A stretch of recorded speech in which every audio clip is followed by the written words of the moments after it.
Nathaniel Bay has a question while you're looking for that. All right, let me, because it don't show me the screen when it's gone. Where's the question? Oh, he said, what's the difference between federal and state when it comes to the code? Federal is the top code. It's the federal government, but state is closer to us. So every state is going to take the federal code and put it into their own codes. So it's all the same. It's pretty much the same. It's just it's about jurisdiction, right? If you're dealing with a state, the state has jurisdiction over the federal government. So if I'm dealing with somebody in the state, I want to send them a state code. If you're dealing with a federal government, you want to send them a federal code. It just depends on if you don't know which one, you can put both. Like both the codes will be the same. All you got to put is it'll be Tennessee Code 47-3-28, and it'll be 12 USC whatever. You just put both of them in there. It's just codes. All codes are adapted by everybody, so the codes really don't matter. All right, so this is the part governing a transfer of instruments and the rights acquired by the transfer of instrument. This is going to be the code that you use to get rid of your bills. An instrument is transferred when it is delivered by a person on other than its issuer for the purpose of giving to the person receiving delivery the rights to enforce the instrument. What that means is it's transferred upon you giving the instrument to someone else who can enforce the instrument. Who can enforce the instrument? The company you signed the contract with. Yes. Any bank can enforce any instrument. People don't use banks the way you're supposed to use banks. We the people are the credit. Like you're the original credit. So when you give them the negotiable instrument, what they do, they're supposed to credit this to their account, and then they're supposed to give you the consideration for it. The consideration for it would be the payments that you end up paying each month. They're supposed to pay that to you.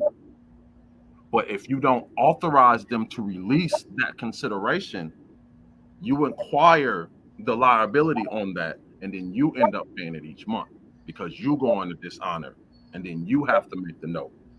So it's as simple as just transferring your rights over to someone. Like it's really quite simple once you understand how negotiable instruments actually work. All right, so transfer of an instrument, whether or not the transfer is negotiable, vest in the transferee any right of the transferor to enforce the instrument. That's basically just saying that when you transfer them, you give them all the rights that you have to enforce the payment of this instrument, including any right as a holder in due course. But the transferee cannot acquire rights of a holder in due course by transfer directly or indirectly from a holder in due course if the transferee engages in fraud. So basically, if anything's fraud, then in any contract, if there's fraud, then the contract is immediately void. Any contract is void. If you can prove fraud, it's immediately void. How? No. Uh, Uh, Proven Fraud is fraud. pretty broad. I know that's what makes it beautiful because you can defraud me in a whole bunch of different ways. You don't really even have to really prove fraud. It's more, do they want to assume the liability that's going to come with me suing you for this fake fraud? So you're saying they're all fake? I mean, they're all Okay, fraud. so every contract at its core is fraud. Just because they're not telling you what they're really doing. When they get the negotiable instrument, this instrument is supposed to be accredited to the bank's books as an asset, which also creates a liability. The liability is the bill, the liability is the interest, the liability is supposed to be paid to you. It's consideration that's supposed to go to you. But the only like the hook of that is the only way you really can pay this bill is with the interest made from this bill. So they're gonna take money. You give them the note. They take this note. They take a 1099. They take the money out of your Social Security account and they put it in escrow. So the $30,000 for this car is sitting in the escrow account. and this escrow account is gaining interest at whatever rate is on that negotiable instrument. They're telling you the rate of interest that's going to be gained on this money that's sitting in escrow, right? So since you assume liability, you pay and they keep the money.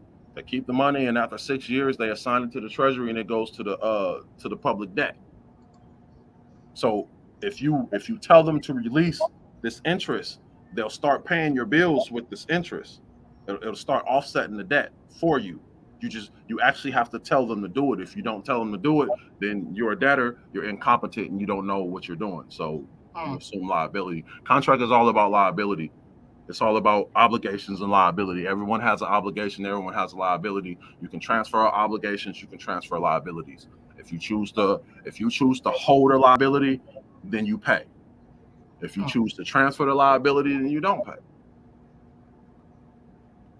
All right. So unless otherwise agreed, if an instrument is transferred for value and the transferee does not become holder in due course of lack of endorsement by the transferor, meaning that if you want them to become the holder in due course of the instrument that you send them, you have to endorse it. You have to sign it with your name. The transferee has a specific enforceable right to the unqualified endorsement of the transferor, but negotiation of the instrument does not occur until the endorsement is made. So you have to sign it. Technically, every bill you get, when they send you the bill, this bill is wrong. This bill is supposed to be endorsed by a living, breathing person, the CFO or the head of the financial institution or someone like that. They're supposed to sign this bill, giving you their rights to you to make you the holder in due course. They're not doing that. So off that, you can reject the contract by just sending it back and saying, hey, you didn't endorse this contract properly, so I'm not paying it until you send me an endorsed contract. Mm-hmm. But I mean, I wouldn't do that. I wouldn't even worry about it. That's just extra. If a transferor purports to transfer less than the entire instrument, negotiation of the instrument does not occur. The transferee obtains no rights under this chapter and has only the rights of a partial assignee. What that basically means is if you only assign part of the instrument, then only part of it gets paid. So if you assign it bill by bill by bill, you're only assigning that bill. You're only giving them that bill. You're going to have to do it every month. If you assign the entire instrument, then they'll just pay it for you. You don't have to continue to deal with it. You don't have to continue to go back and forth with them. Damn. Sean, so what you're saying is that if I go buy a car right now, the so-called quote-unquote bill that I'm gonna get is not a bill. It's an actually payment and a payment source that's gonna be paying the bill for me. Yep. I bought a car at the end of January. I haven't made a payment on it. It's in my garage right now, and in a couple months, I'm gonna buy something. Yeah. Yeah, it's getting real interesting. Like it's gonna get really, really, really interesting. I mean, just once you ain't gotta pay bills, most of people's hardships is bills. Once you no longer have to worry about paying these bills, once you actually learn how to avoid liability on all bills, that means you would never have to pay bills again in your life. You just transfer it. So it's beautiful. I've been jumping up and down. I've been getting calls all weekend about from my different bills telling me that they got my stuff and they processes it and it's disappearing. It's just gone. It's all right. So let's go to endorsement.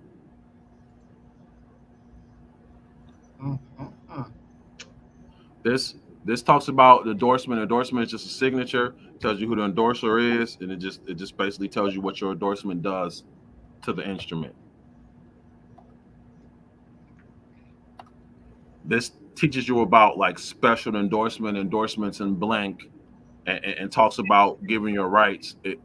Every time you sign something, you should either be avoiding liability or you should be signing as a patient. I'm sorry. I feel your pain, bro. I'm not even gonna try to spell you or pronounce your damn name, but I'm there with you, sitting right, probably not next to you, but I'm right there with you. So I'm paying attention. Write it down. Yeah, Get after I it. get done, I open up for some questions so some people can ask some questions. Right. It's a lot. You gotta learn. You gotta unlearn what you've learned about money, and you Fact. gotta learn what Yeah. money really is, how money really goes, what the economy really is. You gotta learn this. They teach they teach business. They don't teach commerce. Commerce is in the laws. Business is a portion of commerce. So if you go and you get a business degree, they're going to teach you business, but they're not going to teach you commerce. They're not going to teach you. You don't have to pay your bills, the bills of your business. You don't have to pay it. You can assign it to a bank to pay it for you. No business should ever go under. So you keep saying assign it to a bank. Mm-hmm. So the bank doesn't have a choice whether they're gonna pay that bill or not. Not really. Not really. I mean, they do, but not really. Everything has a finite amount of time of doing it, and majority of the time when you assign it, you're going to assign it to a bank that's already holding the note, so they already have one obligation. So now if you want to get paid, bitch, you finna release Oh, this money, like, or you not finna get, you finna hold that you finna hold that liability on your books. And then when you have to report it to the comptroller, or when you have to report it to the secretary of state, your books are going to be off, and they're going to come looking at you like, what's going on? Right? If they try to sue you, any case, all you got to do is put your rights, put your assignment of rights into that case. That case will go away. This is no longer my liability. That's what I've been telling people. This is no longer my obligation. This is your obligation. Don't call me no more. Don't call my phone ever again. I don't want to hear from you unless it has something to do with the law. And then it needs to be through certified mail. Like, don't call my phone. Don't call my private information. Don't do none of that. So it's just about assigning. So what you're saying is that in its entirety and reality, the system was actually built to work for us, not against us. Yup. It's all built for your benefit. You just don't know how to use it. Everything is built for your benefit. Okay, Everything. now the brother Anthony, I know that it's something that you've gone into at the beginning, but for the sake of people that are just walking in, the brother Anthony says, do you have to be in your private status to use this process to buy things or pay bills? No, you're already in your private status. A living breathing person is private. They gave you your straw man so you can function in the public. You can't do anything in the public. You're always private. Everything you do is private. Everything in the public is your straw man. That's why I gave it to you. You need it to function in the public. When an officer pulls you over and he asks for ID, he's not asking for your ID. He's asking for your straw man's ID. When you start running your straw man as a business, you will register yourself as an agent. You take control over the name. You become the registered agent of the straw man, and then you answer differently. When they call you, you don't identify yourself. You identify yourself as the agent. It's Shawn Sims here. I'm his agent and authorized representative. hmm It completely changes the conversation. If a and bill you collector speak in calls their you, language, and you huh? speak in their language to them, so they know. If a bill collector calls you and you tell them that you're the registered agent, they're going to be like, do I have you on the account? Like it's go. They're going to be like, they're not expecting you to understand this stuff, because if you're incompetent, then you're incompetent, and majority of people are incompetent. So just, I'm trying to find the rules on offer and acceptance. This is what I'm looking for right So now.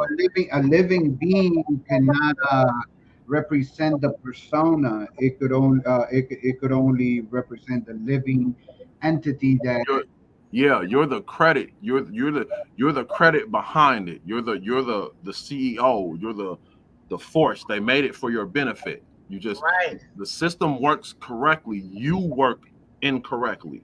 Fact. Okay. Okay. That's the. All right, let's look into value. What value means? What the UCC discusses value as. Except as otherwise provided in Chapter 3, 4, and 5 of this title, a person gives value for rights if the person acquires them, in return for a binding commitment to extend credit, or for the extension of immediately available credit,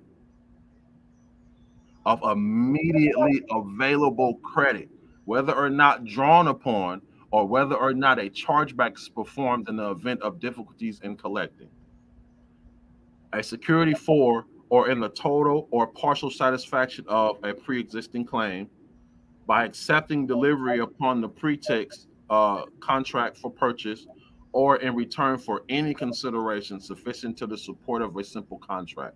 That is what value is. A value is once you sign it and you give it back to them, you give them value. You provide them with value. Mm. Where is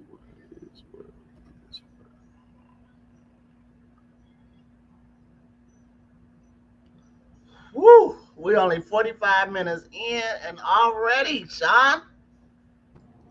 Damn it. Yeah. Um, I'm ready for a couple Woo! of those. All right, this is performance or acceptance under the rights. All right. A party that with explicit reservations of rights performs or promises to perform or assent to perform in any manner demanded or offered by the other party does not thereby fuck, I had a brain fart I smoked earlier. I'm gonna pronounce it wrong. Prejudice the rights reserved such words as without prejudice, under protest, or like the such. So that's basically if you sign anything, there's multiple ways that you can avoid liability when signing. You can sign without prejudice, which I just fucked that word up, but you got it. You can sign without prejudice. You can sign without recourse. Yes.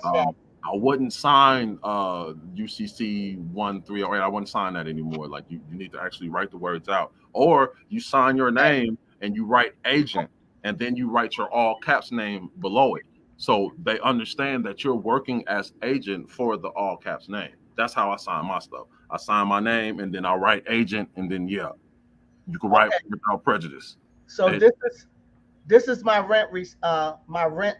Look at it. It's so fucking vague. But yeah, mhm. all it really wanted me to know is that my rent just went up $80, and they're forcing me into another lease, or I gotta move. Right? Mhm. All right, I'll sign the motherfucker. I'll sign it without prejudice. Did And you turn it in? Or did you turn it in to them already? no, I haven't. Turn What it you? in to them. When they give you your receipt, just sign it back to them. I'm gonna show you. I'm gonna go through. I'm gonna show you how to do the assignment and everything. All right, all Sign it, right. give it to them. They're gonna take it. They're gonna give you a receipt. More than likely, when dealing with like leases and stuff, you should find which banking institution is with them, because the only issue with this is you need to send it to someone who knows what you're talking about, who knows what they're doing. If you send it to just a random person, I mean, law is law, so ignorance of the law is not an effect. Everything is enforceable once you learn how to enforce it. But if I was doing it with my lease, I would read the lease and see if the lease was owned by a bank. More than likely, it's going to be owned by a bank, and just assign it over to that bank. And they're gonna do what? They're going to release the interest and pay it They're gonna pay my rent every month. every month for as long as you stay there. Well, you're going to have to redo it when your lease is up. You'll have to sign another lease. There's no guarantee that that company is going to sign another lease with you. But for any lease that you get, for any mortgage that you get, Mm. any bill that you get, assign the rights to someone else. They assume the obligation. They have to pay on it. All right, so the debt becomes theirs is over, or it's always That theirs. the debt doesn't become theirs. The obligation becomes the obligation. The obligation to settle the debt becomes theirs. So Uh, the debt continues to be yours, but they're obligated to settle the debt. So you are not liable anymore. So they can't collect from you. They can't put it on your credit report. They can't come after you because you've transferred the obligation. okay. It's kind of yeah. Yeah. I know. I'll be trying to explain it to people when they be looking at me like, "What the hell?" All Go right, ahead, brother, go yeah, ahead. I'm trying to find.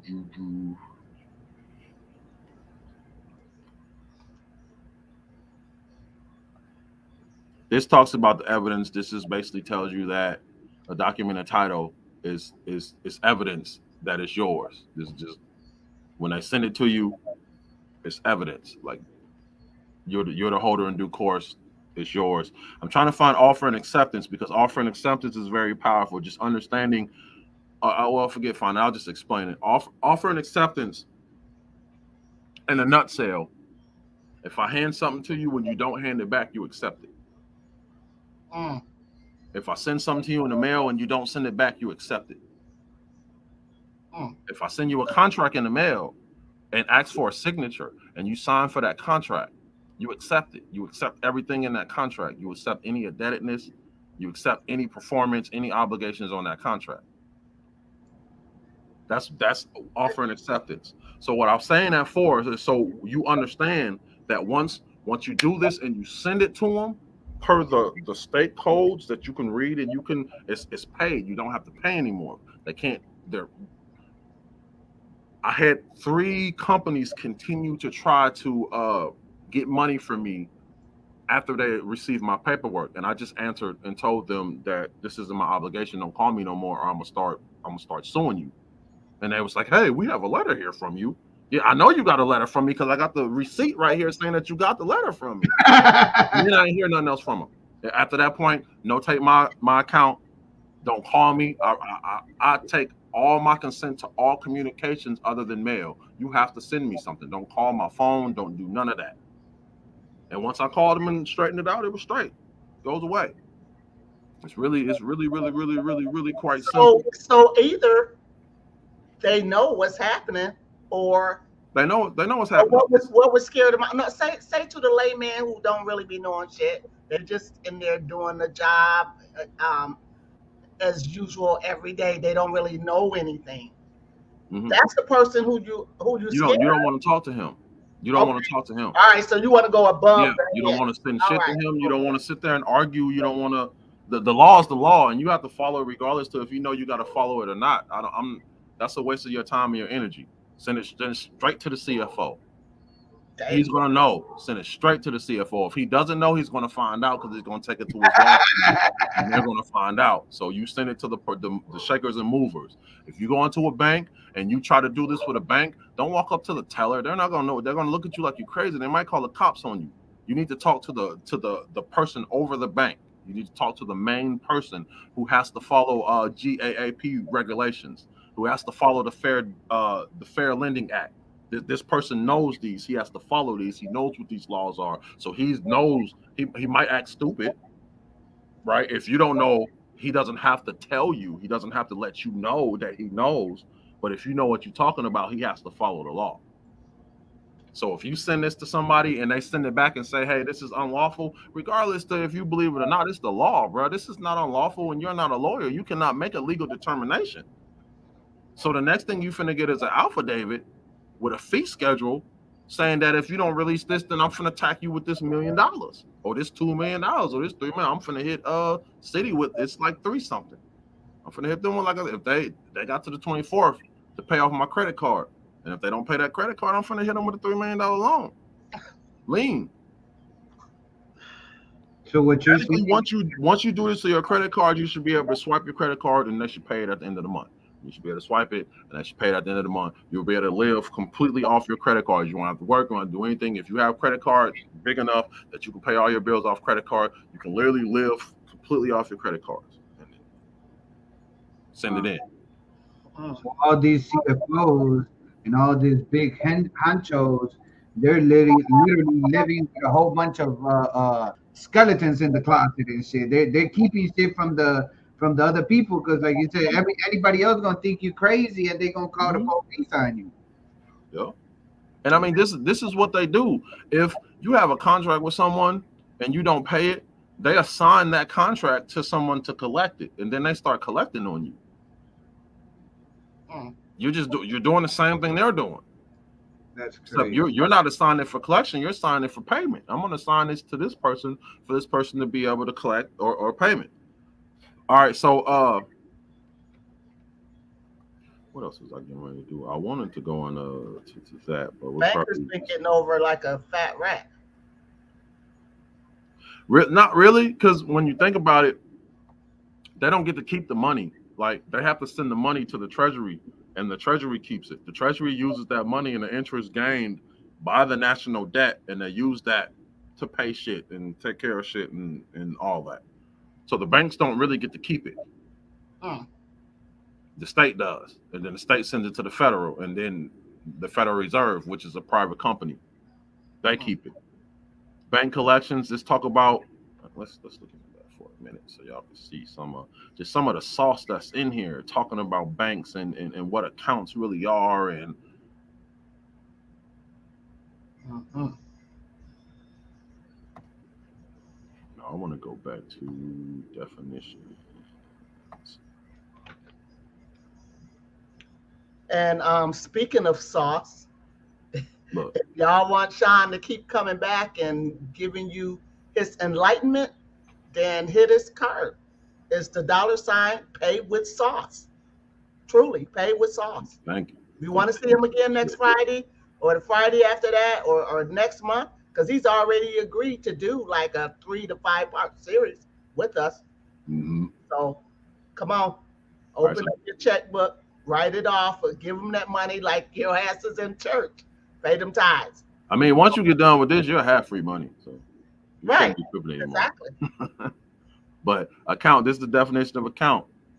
Means any deposit or credit account with the bank, including a demand, time savings, passport, share draft, or the like account other than account evidenced by a certified deposit. It doesn't say the one that I wanted in this one, but it's other places. So basically with an account, when you sign up for an account, just a regular checking account, and you go in, the negotiable instrument is the signature card. The signature card is FDIC insured by $250,000. They're supposed to make this money available to you upon you opening up that account. That's your account. But you have to do an adverse claim to the bank, or they're never going to let it go. But you when you open up an account, you should be able to transact up to $250,000 on that account. You just got to know how to secure your account. Like the actual signature card is a promissory note. They deposit that on their books as an asset.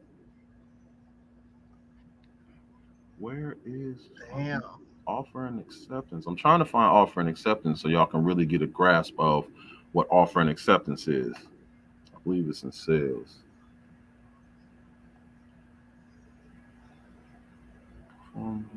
General obligation. Like all this just talks about the obligations given to you and what you have to do and what happens on the contracts. You should read through this. You should read through all of this. Dude, how can you fit all this shit in your brain? It's. I look at it like this. Like they make all these superhero movies where every superhero has their own power. You pick which power is yours. You can have the power to get rid of bills. You can have the power to make promissory notes. You can have the power to do whatever fuck you want. I look at it as superpower. It's a superpower. Like I've been paying bills for 30-some years now. Now I don't have to. What? I found out I don't have to pay bills. That's what makes it exciting to me. That's what makes me just continue to read, because every time you read something new, you find out something that you never knew you could do. When they be like, learn your rights, this is a part of learning your rights.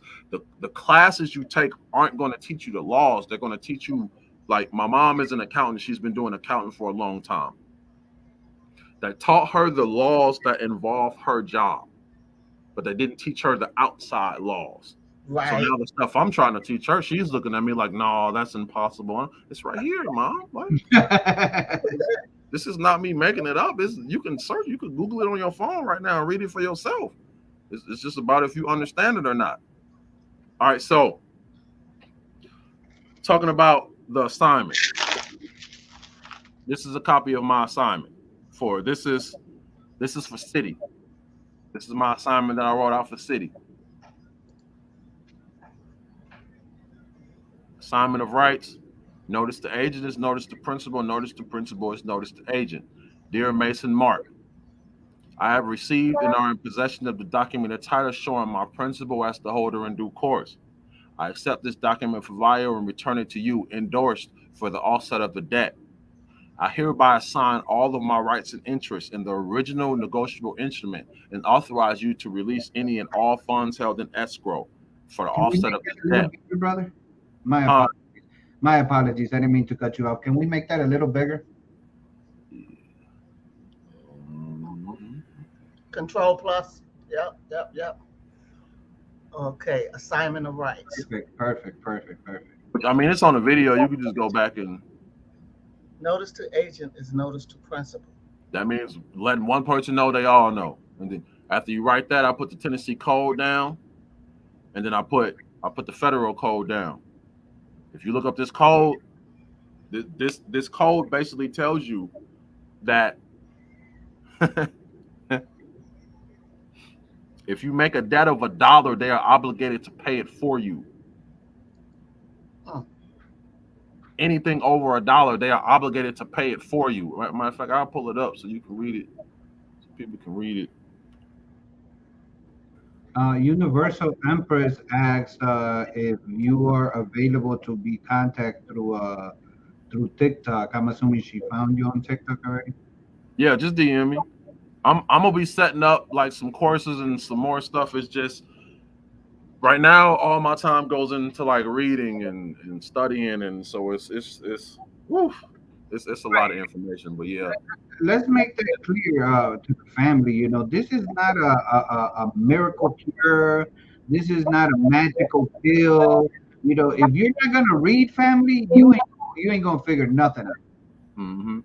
because So each contract is individual. Each contract has its own stuff that they've put in it, depending on their rules and their regulations and what they actually put in the contract. So there's multiple different remedies. There's multiple different ways to get remedies. This is just the easiest one I found. So I'm teaching y'all the easiest one so y'all can make something happen fast.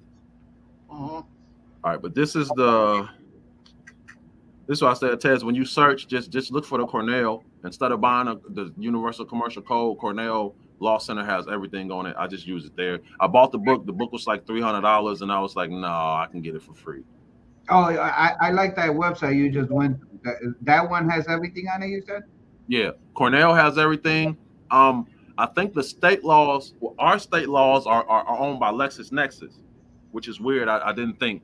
Uh, yeah, that was a really weird to find out that LexisNexis owned was controlling our state laws. But if y'all don't know what LexisNexis is, it's a credit bureau. They do like Checkstar does like financing and stuff like that. LexisNexis does pretty much everything else.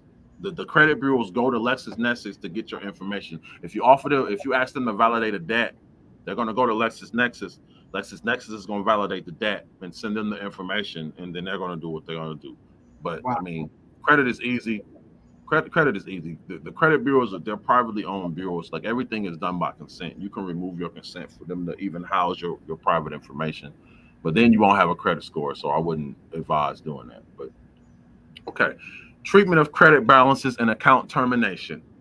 Credit balances. When a credit balance in excess of $1 is created on a credit account through transmittal of funds to a creditor in excess to the total balance due on an account through rebates and unearned financial finance charges or insurance premiums or through amounts otherwise owed to or held on the behalf of the customer, the creditor shall credit the amount of the credit balance to the consumer's account. Refund any part of the remaining balance within 7 business days from the receipt of a written request from the creditor. Notice it says from the receipt of a written request. You actually have to say this. If you're not telling them what to do, they're not going to do it for you. This basically tells you they can't terminate your account. This deals with open end credit accounts. But let's go to Regulation Z. Mhm. They have open-ended credit, governing open-ended credit accounts. They have closed-ended credit, governing closed-ended credit accounts. Open-ended credit accounts is like credit cards, lines of credit, HELOCs, things that once you pay it, it's reusable. Closed-ended is like loans, car loans. Once you pay it off, it's done. But this right here will switch all your credit. The credit laws, they'll switch all your credit. The consumer laws are crazy. I'm not gonna go into that one. That has its own remedy. It's called the right to rescission. If you actually go into it and read the right to rescission, that's a whole nother remedy. I might add that into the next video or whatever. But after you have the assignment of rights. Okay, so now you have to give them a receipt. You can make your own receipt. I made my own receipt. You can use a 1099-C, or you can make your own receipt. It would be preferred to use a 1099-C, but if you don't have any and you don't want to pay to do it, because I don't want to pay to do it anymore, I just make my own receipt. This is how my receipt looks. Receipt date. This is my 11th receipt. I switch the invoice number every time. This is. Can we see it? Yeah, can you see it? Isn't it showing you? Yes. Then it got documented title. That's the price. It's always negative. They gave it to you positive. You return it negative. You receive the payment and you're returning it back for offset. So it's always negative. And then I put thank you for your business on the bottom, just like a, I know what you're doing. Thank you for your business. So all right, we got that. What happened? Huh? Oh, did I put it out too fast? My bad. You were still looking at it. No. I'm saying, what happened when you sent them that? It went away. It went away as part of the process. They can't really. Did they tell you that it went away in a letter, or? I got a letter from a couple people. I got a couple calls from people, and then other people I had to call. All right, so let me show you one of my bills.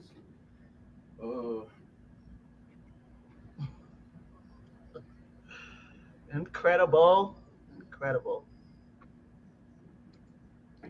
Family, make sure that you hit that like button. You know, that don't cost you a thing. Hit the like button, share it with your family, share it with your friends. Yeah, share it with everybody, man. Yeah, share it everywhere you can, every platform that you can. You know, and let them know Shawn will be back for another show, and we gonna keep breaking it down. We gonna make a series out of this until you get it. All right, it's gonna come back until you get it. So this is my car note from February that I bought, right? Annual percentage. You see it says promissory note. It's a promissory note. It's got an amount on it. It's got payments. It's got interest on it. And if you right here, this is where it lists the collateral. Shares and dividends in according to Section 107.11 of the Federal Credit Union Act. So the collateral is shares and dividends. It's not the car. This is the car contract, but that's my collateral right there, right? So within the contract, it actually says that I gave them security interest in the car, right? So all this. You give them the security agreement. This is what happens if you default on an agreement. It says everything in here. If you don't read it, you kind of end up screwed. That's showing that it is actually a promissory note. When I first started, this is my conditional acceptance that I sent, which I could have got this taken care of a long time ago. I didn't know how to enforce a conditional acceptance. If you don't know what a conditional acceptance is, I would look up, because everything is negotiable. Every offer can be accepted either conditionally or it can be just accepted outright. A conditional acceptance is you offer me $500, I send you a legal document back that says I accept your $500 on the conditions that you up that $500 to $10,000. You got 10 days to respond or reject this. If you don't reject it, then I expect you to send me my $10,000. And if they don't reject it, then you just hit them with a lien. Foreclose on their property, foreclose on their house. I'm trying to find my bill because I sent it off, but you need to keep copies of everything you do, just in case if they come back and they be like, hey, you owe this, just send them the copy, send them the whole package. Here go copies of the assignment of rights, here go the bill, here go everything. Don't talk to me no more.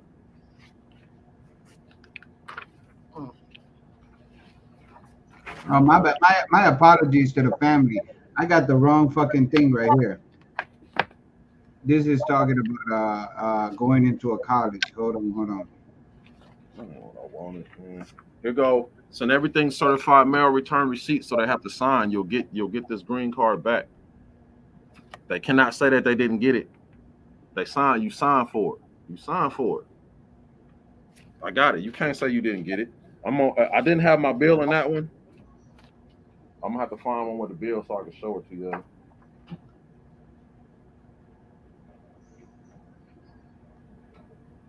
This is the correct one, family. Conditional acceptance means acceptance of supplies or services that do not conform to contract quality requirements or are otherwise incomplete that the contractor is required to correct otherwise complete by a specified date.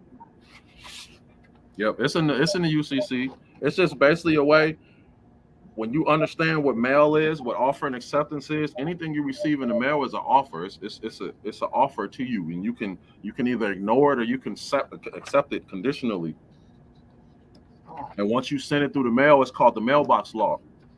Once it's sent through the mail, certified mail, and they sign for it, it's they agree. They contractually agree. So whatever the fuck you put in that package. I done sent people stuff saying that you in debt to me for $4 million. At the time, I didn't know how to enforce it, so I didn't do anything. What the fuck? I can't find that on my bill. Appreciate you a lot for slamming that like button. Taz, your I didn't see your Cash App. It said your name, but when I put it up there, it turned out to be mine. So I see where there was a ticker up there, but Yeah, yeah, no, I had I got my Cash App as a ticker, so it's scrolling at the bottom. okay. All right, I got it. Okay.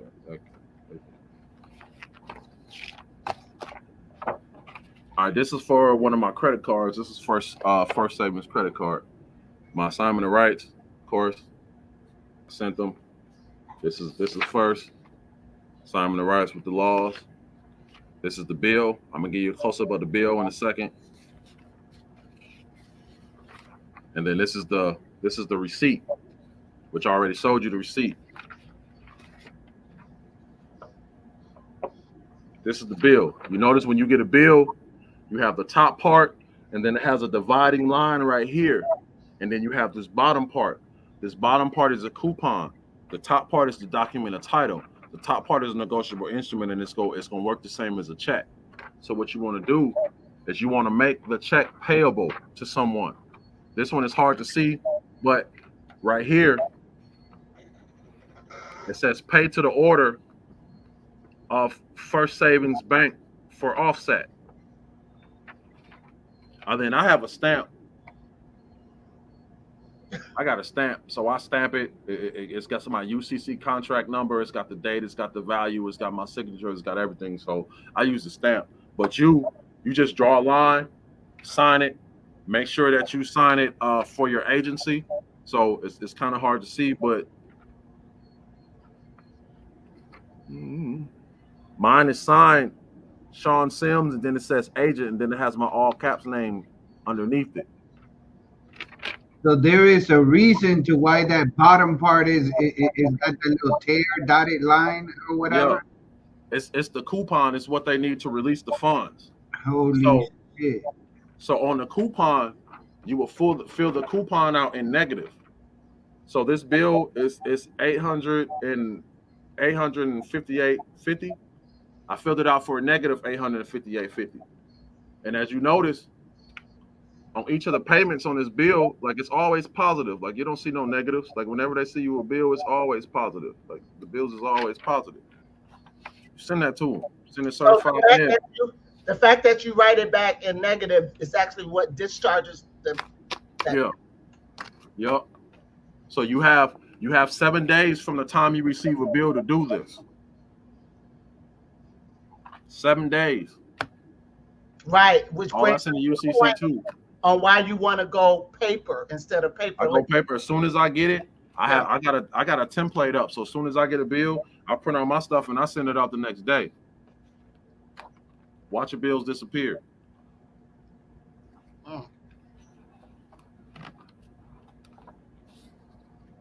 That's pretty much the whole sauce. Yeah, we can ask some questions. Oh yeah. Anybody got questions? Anybody got questions? Well, we had a couple of people in the chat. You don't have to have the SPC to do it. You already had a power. As of right now, you're making these contracts. You're already making the contracts. You're already signing for value. You're already doing it. You just don't know how to do it right, but you're already doing it. The SPC is for it's another process. It's for operating as a secure party creditor. You don't have to operate as a secure party creditor to deal with your stuff. Secure party creditor is a different process and it's for other things. Like Right. you can, So if you that's want to what know more into, if you want to go more into like the ability to foreclose on things and lend on things and stuff like that, that's secure party creditor stuff. But all this you can just do. You can do this next month and just start sending it out. You already got the power, you're just transferring your rights. The obligation is already yours. You already accepted the liability and the obligation. That's why they're sending it to you. It's your account. Just assign it. and for those who wasn't here for your last two sessions, um, are we entitled to do we have money already set up in our account from birth? Yeah, the so your all caps name is it's a trust company. It's a Sesta QV trust. It's a trust company. So when you're born and you get registered, they put money in this account and then they start writing bonds against that money. So by the time you turn 18, it's all set up for your benefit. This money is supposed to be yours. It's set up for you. When you turn 18, you're supposed to learn how to be coherent and competent and move this way. Is that You just in don't. the United States? Is it just in the United States? Yeah. More than likely, You I think sovereignty in other places is probably going to be similar, but you're just going to have to find out the process in their area. But the Uniform Commercial Code and commerce is everywhere. But as far as like when you get down to sovereignty and being born on a land, it's really up to the land that you were born on and their codes that allow you to. I ain't gonna say allow you because they can't allow you to do it. You can do it anyways. But the codes that stop them from fucking with you, that stop them from challenging you, to stop you from having to tell a cop, I don't have to produce my ID for you. When I give you your ID, they say, oh, my bad, and they walk away. That's how you want it. You don't want to have to defend yourself against the government. You want the government to just not fuck with you no more. damn. Wow. So so he want to know if you do private consulting, and you already said that. Right. Yeah, Yeah. I'm setting something up. When I get stuff set up, like I'll probably come back on here and say it again. Like I'm in the process of setting something up. It's so much stuff to read, man. And Sean, and now that you've been doing this, like you said, your mother's getting ready to be financially free. You getting ready to be All finance finance free. I ain't worked in a year. okay, but I've been living off credit for. I was living off credit for 6 months, and then I paid off like $50,000 worth of debt with a closed bank account, and it accepted all of it. So I liquidated all my credit cards again, and then they reset it, and then they tried to, hey, you owe me. I ain't giving you this fucking money back. It's my money. So I've been living cool. but isn't there a point or isn't there a point where you're actually going to be going straight to the treasurer yourself and demanding funds? No, I'm gonna send a $100 billion bond. That's part of the secure Okay. party creditor process. So I Okay. mean, once I get my stuff, I'm gonna do the secure party creditor process too, just because I know how to use it and I know what to do. So I'm definitely going to do that process. But once I get my bonds, I'm just gonna get me a private banker, and all my stuff will be done through the bank. Mm. Every bill I make, I'll just assign to my personal banker. You just take care of it, release the funds. Mm. That's really how you're supposed to do it. You're supposed to have a personal banker, and you're the credit, but you need somewhere for the credit to come out of. That's what banks were set up for. So you need to get a personal banker, and he'll control majority of that stuff for you. Only the ultra rich have personal bankers because they're the only people that understand what a personal banker really is. Versus most people like us, I don't go in the bank unless I got money to put in or I need to pull it out. And now with the internet, I don't even go in the bank. I can just transfer it to my Cash App card now. So And so when we were talking the other day, you mentioned a bill called HR 25. yeah, HR 25 is a bill that was passed 2019 by the Congress, basically saying that they're getting ready to abolish the IRS. They're getting ready to get rid of income taxes and bring in a national sales tax. You can look it up, HR 25. Mm, mm, mm. Read up on it. They're getting ready to get rid of income tax. So income taxes is voluntary, anyways. That's taxes is only legal during wartime. So as of right now, the IRS is not registered to do business in the United States of America. The IRS uses commercial code to foreclose and arrest you and hold you hostage. Not the same code you can use. Same code. Wow. And so if you got a job and you go to HR and you tell them, hey, you can stop taking taxes out of my check now. Just fill out They want to do it, but they're gonna want to WABN. know why. Just fill out a WABN. Give it to them. Tell them to fill out a WABNE. A WABN is basically allows you to not pay your taxes. It's it's for aliens, but I mean technically you're foreign to the United States federal government. So get a company a WABN. They have to fill out a W8BENE. They have to fill that out. That stops them from having to withhold because when a company withhold taxes, they withhold taxes from you, and they have to match those withheld taxes. So it actually costs them money to withhold taxes from you. So if you give them a WABN and they fill out the WABENE, they no longer have to write out taxes on you. But I mean, why would you just open up a business or just Well, why would you want to work for somebody? why do people go to jail for tax It's evasion consent. shit? Consent. Because they agreed to go to jail. Because you don't know no better. It's consent. You didn't step up and object to it, so you went to jail. You expected your lawyer to do it, but your lawyer works for the system. He's not going to do this stuff for you. This is a private system. You have to do it. If you don't object, you consent. So you go to jail. You're a surety. The secure party process, that's the other process. That's basically going through and taking control of your straw man, taking control of your name, and putting it on record that you and the straw man are two completely different people. I'm a person's and he's a person's, but I'm a consumer and he's just a person. If you look up the meaning of person, person is a living into being, a living individual. It's a corporation. It's a trust. A person's is any company can be a person's. So you're operating as two persons. You have public persons and the private persons, but you're operating your public persons privately, and that's what's screwing you. You need to learn how to operate your public person publicly, and you need to start telling the government that I'm not this person. I'm the agent. You can't hold me. You can't hold me for surety for this that you created that I didn't even ask for. You did it for me. You can't hold me surety for this. You got to start separating yourself from your straw man. But I mean, you can get rid of your bills without having to do any of that. That's just if you want to get like diplomatic immunity and stuff like that. Like that's my next step that I'm working on. Once somebody in your family get diplomatic immunity, like your whole family get diplomatic immunity. So once I get it, then everybody get it. So that's gonna be the next thing I'm working on is diplomatic immunity. But that just get on the do not detain list. You don't get stopped. You can smoke. You can drive. You can do whatever you want to, and they can't mess with you. The SPC process is more for. That's more for enforcing things. It's more for enforcing laws, for putting liens, for stuff like that. The SPC process, the secure party creditor process. It's three different processes. It's the SPC, and then it's you. Normally, you already have the power. You're already writing contracts. You're already signing. You're already giving value. So you already have the power to interact in this capacity as is. You just don't know how to really act. And does that work on all the scales?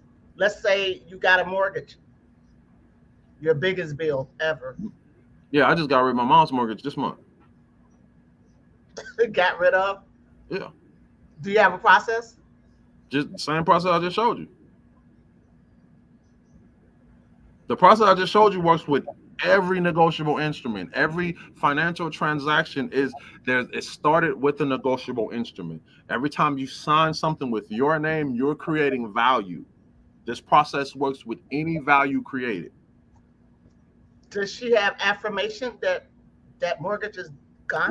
We're waiting to hear back. Um, she hasn't got the green card back, so they haven't. She sent it out like a week ago. Sometimes it takes like 2 or 3 weeks before you get the green card back. Once you get the green card back, they got it. All my businesses and companies have called me or sent me something. So she hasn't got it back for that, but she got it back for she bought she bought two timeshares, and the maintenance fee was like $2,000, and I think they was trying to charge her an extra like $1,000 a piece because she bought two of them. I don't know why she bought two of them, but she bought two timeshares, so we got two different timeshares. So I sent them off. We got confirmation that they're no longer trying to collect. She got the email and everything. Now, Uncle Gary is asking that he said that I was under the impression that working in the public, aka a job, requires the payment of taxes by law. Please clarify. All right, so if you're a 14th Amendment citizen, you have to pay taxes. If you identify as this, you have the whole system is about consent. If you look up the definition of taxes, it's a contribution imposed. If they tell you, okay, so common law, everything else is just statutes. Common law is the only real law. Everything else is statutes and rules and principles. Right. By common law, there has to be an injured party. If the IRS sends you something, you send them back a sworn affidavit under the penalty of perjury, telling them to swear and to not only swear under the penalty of perjury that you owe this, but to also show you why they owe you, and that should just fade away. You'll never hear about it again. It's all about consent. Like if you don't know, then you have no rights. So if I come to you and say that you owe me $500 and you don't know that you don't owe me $500, then you better pay up or I'm gonna sue you. But if you like, hold on, I don't owe you 500. Prove to me that I owe you $500. That's what a conditional acceptance is. A conditional acceptance is an acceptance under conditions. So IRS, you're saying that I owe you $5,000. I accept that I owe you $5,000, and I agree to pay you this $5,000 upon you providing proof that I actually owe you this $5,000, or by you providing an injured party that or a contract or some type of proof to me showing that you owe me this. Provide this within 10 days, 3 days for shipping. If you don't do this, then by contract, I no longer owe you this debt. Don't try to do anything.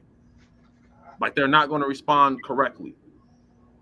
They're not. Conditional acceptances will get you out of majority of your issues. They're not going to respond. If they respond at all, they're not going to respond correctly.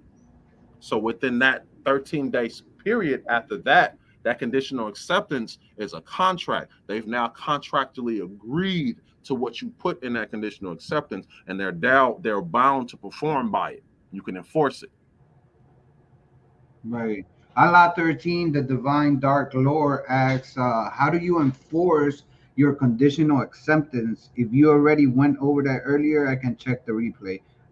Brother? I didn't go over it. It's in the UCC. It's just you put liens on people, commercial liens. It's pre commercial law is before you sue, before you get the government involved. You have rights and powers to settle your own affairs before you have to bring the government in. So the Uniform Commercial Code it's a mixture of commerce and common law. So it's going to tell you basically you send them an affidavit notarized and sworn under the penalty of perjury. You give them a chance to explain themselves and rebut your affidavit point for point.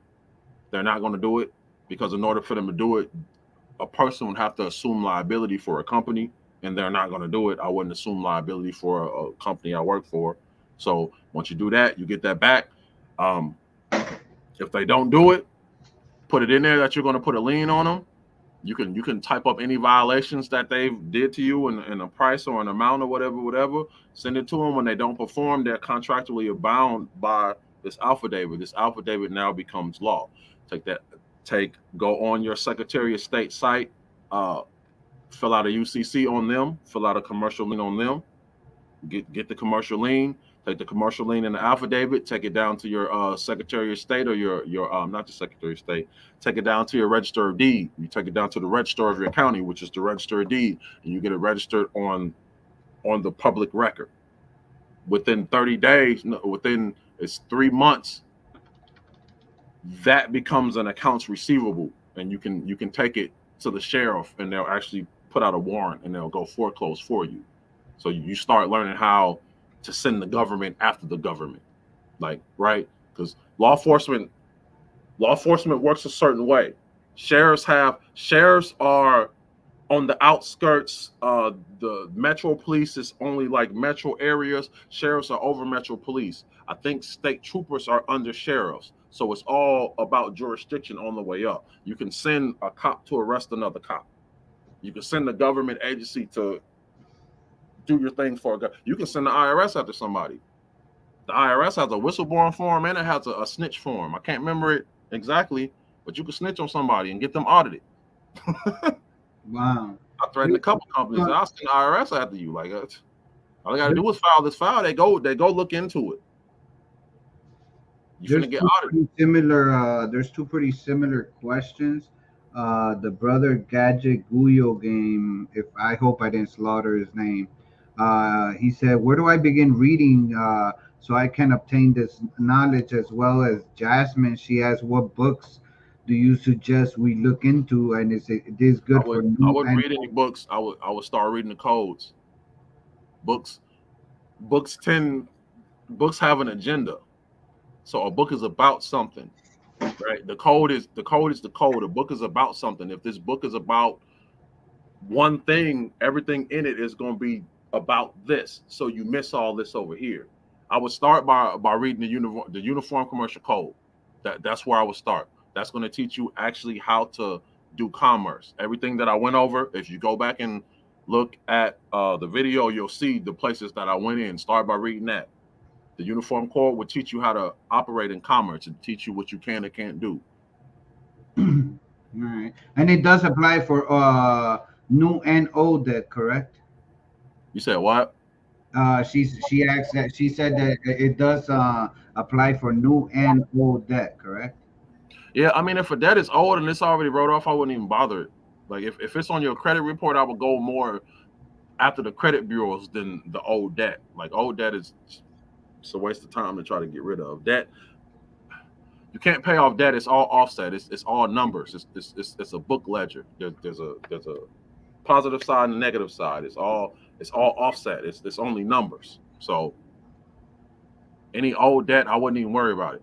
Like, what's the point? Unless it's old debt that's hurting you right now, which if it's like if you're behind on a card or you're behind on a payment or something like that, this will take care of that for you. If that's what you're asking, this process will take care of like old payments. But if it's like a car that's like on your that you ain't pay off and it's been on there for like 3 or 4 years, just go through the credit bureau. Start learning your consumer laws. Your consumer laws will tell you how to remove pretty much everything from your credit report. The credit bureaus, they're private companies. Everything is consent. It's all consent. You consent to them housing your private information. So, when you do your school, what are you going to offer? Are you going to read with us, or are you going to have the letters for everything? And the Yeah, I'm gonna have a little bit of everything, pretty much everything. It should be okay, a step by these step process letters, of things. these letters that you send out, and these affidavits, are you making them up as you go, or is there Yeah, a template that's commonly used when you're gonna, you know, just make them up. I mean, whatever. Each it just depends on which contract you're trying to get out of. Like if I'm trying to get if I'm talking to a credit card company, I'm going to talk different than if I'm talking to an electric company. I'm going to talk different if I'm talking to a bank. So it's just different laws, different rules, different regulations for who you're talking to. All of them have to follow the uniform code. So hmm when it goes, the only thing different is when you do an affidavit, you got to take that down and you got to get it notarized. okay. That makes it a lawful document. That's an answer for Nathaniel.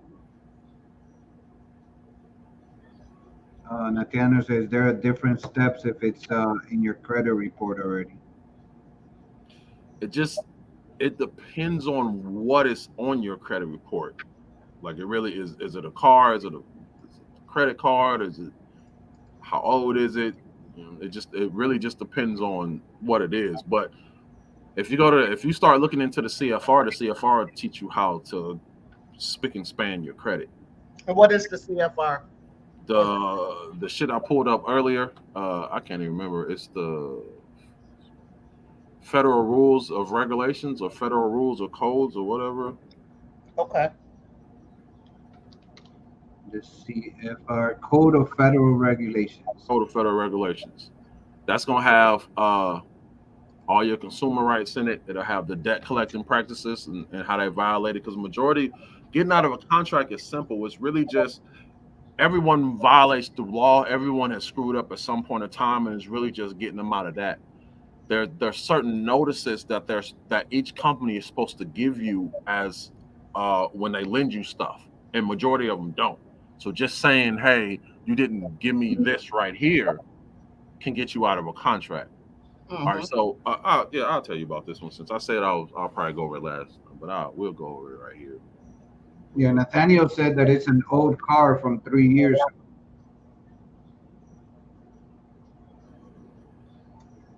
What is it? How's it showing on your credit? Is it showing it's just like a collection account? I wouldn't even fuck that. Send the credit bureaus a letter telling them to provide the original contract with your signature on it, showing that this is your debt. Tell them to provide this for you. But before you do it, you need to go and you need to freeze a LexisNexis. I mean, not the LexisNexis, LexisNexis. You need to freeze LexisNexis. You need to freeze Checkstar, and it's one more. It's one more because it's a couple bureaus that there's the three major credit bureaus, and then it's like 3 or 4 side credit bureaus, and the major credit bureaus that go to these side credit bureaus for information. So when you send them a validation of debt, if you freeze all 4 of these, they won't be able to validate the debt, and they'll have to take it off. Also, if you send it regular mail, like with a regular envelope, not certified mail, send it regular mail and backdate it 2 weeks, right? So when they get it, they're going to put it into a system. The system is going to show that they only got 2 weeks to do this investigation. In 2 weeks, go to the CFPB and report them and let the CFPB start looking into it. Like you just got to start making it uncomfortable. Make them validate that you owe this. Make them show you, okay, so this is the original note, which that note has probably been sold. It's probably long gone. They're probably never going to be able to get a hold of that note again. So if they can't provide the note, then get rid of this debt immediately. You just got to learn. You got to learn how to tell motherfuckers what to do. Like, it's your private information. It's your account. They're housing your shit. You just got to learn how to tell people what to do. This is what I want you to do for my stuff. If you don't do this, then I know that I can put a lien on you because you've injured me or you've injured my credit or you've done something over here. So it's just about just figuring out what your personal situation is and the remedies of it. With anything dealing with the credit, the first step is to freeze those credit reports and then ask them to validate the debt. That would be the first step I would take. Especially at 3 years old, there's a great chance that they're not going to validate anything about that debt. They're not. On top of that, you don't have a contract with them. That's another thing. You can just send them and be like, bro, I didn't sign. Show me the contract that I signed with your company. Like I didn't sign any contract with you. That's right. And so you don't owe them. I don't owe you. Someone sold you this debt. I don't owe you. I don't have a contract with you. I don't owe you shit. Send them that and a legal affidavit. And tell them they got 10 days to rebut your affidavit point for point, or they need to take this shit off your credit report. And if they don't, that you go hit them with $100,000 lien. And then if they don't, hit them with $100,000 lien. And I'm assuming that you can do that on your own without hiring an attorney. Yeah, you're supposed to do it without hiring an attorney. Attorneys are public. They work for the corporation. Like you don't really want an attorney to represent you. You want to represent yourself. Once you find out what you're doing, you won't need an attorney. You will find out that you have far more power than any attorney will ever have. Like you're the consumer, you're the credit, you're the full faith and credit of the United States of America. You're a sovereign. You have certain rights. Once you find out how to enforce these rights and how to use these rights, you have more power than any public corporation. Did people who go to court and get sentenced to jail, did they do that to themselves? Yeah, you submitted to that jurisdiction. Um, do they have a remedy for everything that's done? You should never go to court. You should never have to go to court. If you go to court, you already lost. You finna lose. Right. The system is not set up for you to win in court. You should never go to court. You should handle everything in your administrative process Give outside them of court before your jurisdiction when court you date. show up in court, right? Mm-hmm. Yep. Just take care of everything before court. Right. Like If you have your secured party process done, just take your documents and put them in the court case. That should go away. You'll get a letter like, "Hey, we're no longer interested in you I'm anymore." glad I'm glad you mentioned that because you did show me paperwork where you own your straw man. Hmm. Okay. The process for that is That's the SBC process where you get a it's in the redemption manual. The SBC process, you basically you get a security agreement between you and your straw man. You make up a copyright between you and your straw man. You make up a whole harmless indemnity agreement with you and your straw man. You put a uniform commercial code on your straw man. Uh, Not a code, a lien. You put a lien on your straw man. I put mine for 100 million. What else did I get? Copyright, all that. You take a fee schedule. You put all this. You record it all with the Register of Deeds office, so it's all public knowledge. My fee schedule says something like, if you arrest me, if you need me to come into court, it's going to be $10,000 an hour for my time being in your courthouse. If you take all my information is trademarked, my name is trademarked, my name is copyrighted. If you use my fucking copyrighted information, I can hit you with $1 million lien. Like it's yeah.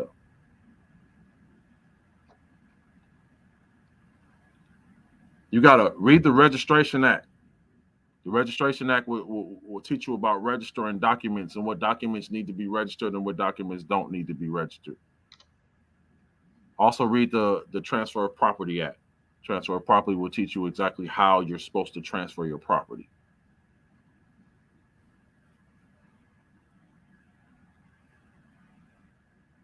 so your mother owns her property now. It's not the I government. mean, technically you own it anyways, because I mean, once you pay for it, it's yours. But she doesn't own it yet because when you register your house, when you register your car, you're giving jurisdiction to the government. You're giving it to them. So her house is still registered. So right now, she just doesn't have to pay on it yet. I don't. She's not ready for the rest of it. Okay. So I'm baby stepping her. She's not ready to have to put liens on people and enforce her rights.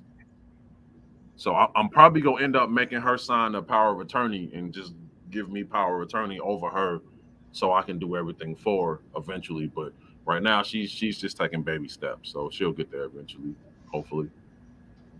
If not, I mean, when I get my stuff situated, because once I get my birth certificates, Right. Yeah. Um, the next time you come on the show, can you think of anything that you could baby step us through? Like a simple get rid of your credit card debt.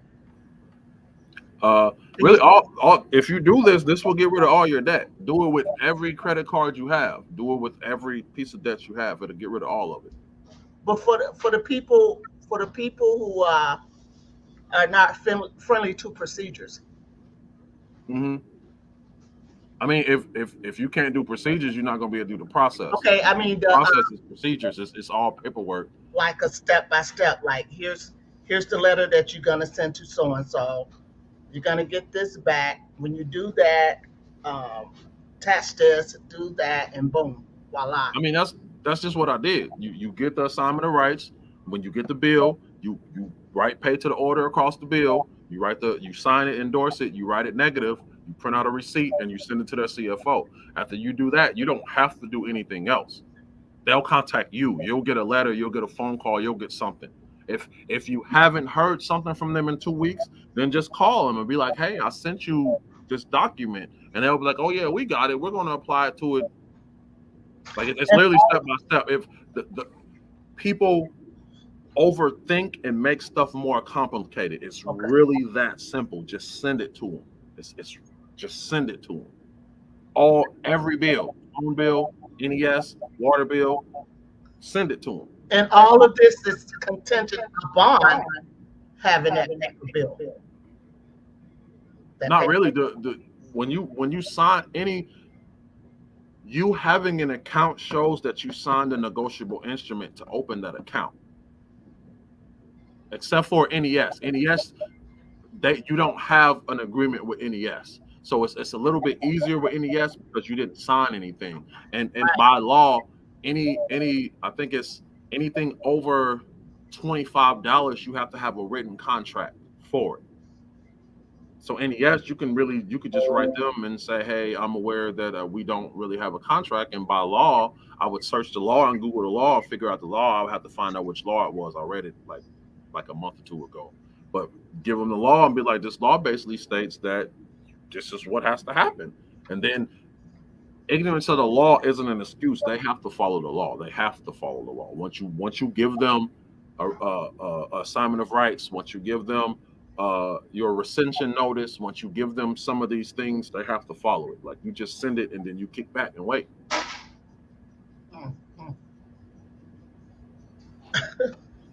Right. Okay. So your mom has electric in her house. True that, right? We haven't done any of those yet. My mom keeps asking for proof. Every time I show her proof, it's not enough. So I've been just showing her different proof. Even though she ain't paying that no more. Something else. This just happened like last week. So now she's on.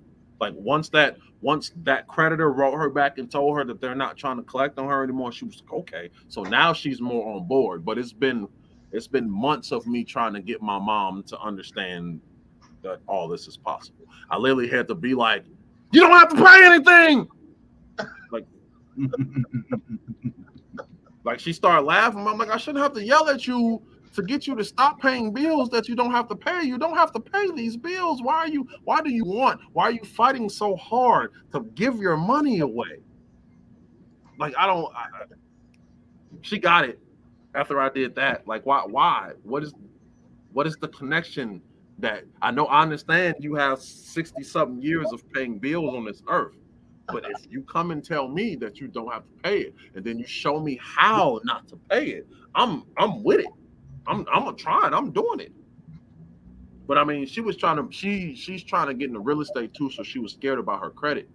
But credit is a fallacy. Credit is fake. Credit really ain't shit. Credit is easy. Credit is not hard. Credit is credit. Credit is not hard. Damn.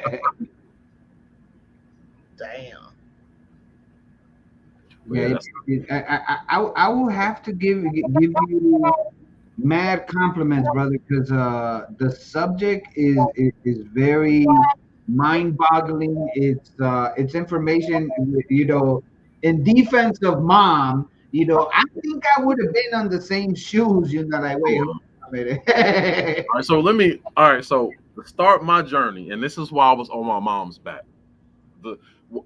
I started this probably like 7 or 8 months ago. I saw something and somebody was like, you can pay bills with your Social Security account. It's actually an account. So I paid 2 of my bills with that account and I showed it to her. Okay, so that just opened up the rabbit hole. Now I know what's possible, so now I got to figure out. So now I'm reading all kinds of laws and all kinds of statutes. So then I get to a point where I pay off like $50,000 worth of her debt from a closed account. So I'm like, and it paid off, and it stayed paid off for about a week, and then they returned all the payments later. I guess after they found out, hey, he didn't secure his account right to be able to do this. Then they returned all the payments. But I'm like, Mom, I just got rid of $50,000 worth of your debt, like off a closed account. That to me, I mean, that might not be a whole bunch, but to me, it's like, okay, so this is doable. All right. So then I was fighting with Navy Federal to get rid of my car note. My car note said that I was behind like 3 or 4 months ahead. It had real big. Like as soon as I logged in, it would immediately take me to the payment screen and tell me that I needed to make a payment immediately. So I sent them the stuff. All that went away. And the only thing it says on my Navy Federal is this is not an attempt to collect the debt. This is for informational purposes only. And all the payments and all the everything just kind of faded away. So I showed her that. And she was like, okay. Still didn't believe it. So then we sent off her stuff and her Navy Federal switched because she got a car loan with Navy Federal too. So her Navy Federal switched and it said the same thing and it didn't say that before. So now she's like, okay, well maybe he knows what he's talking about. And then she got another letter from another creditor saying, hey, we're reassigning this back to the original creditor. We're no longer trying to collect this debt from you. And then she was like, oh, okay. So now it's on. Now it's good. Now every time she get a bill, she's like, come here. This bill. Oh my God. Yeah, so just for the record, you guys are talking to my nephew, Shawn Sims. His mother is my older sister. She's the oldest of the Grant girls. So this is how this came about. I heard from my sister that Shawn was talking that UCC shit, and it wasn't in a positive light, but my response was very positive. It's like, what? What else did he say? What is he saying? I said, call him. Call him. Shawn, you talking that UCC shit? And he was already gone with it. He was already gone. I said, this is an unbelievable amount of information. Come to the show. When you come to the show, he was more than happy. He's not trying to sell this stuff. He wants everybody to be debt free, bill free, and happy. So he's doing this out of the goodness of his heart. He's giving us all the time that we want.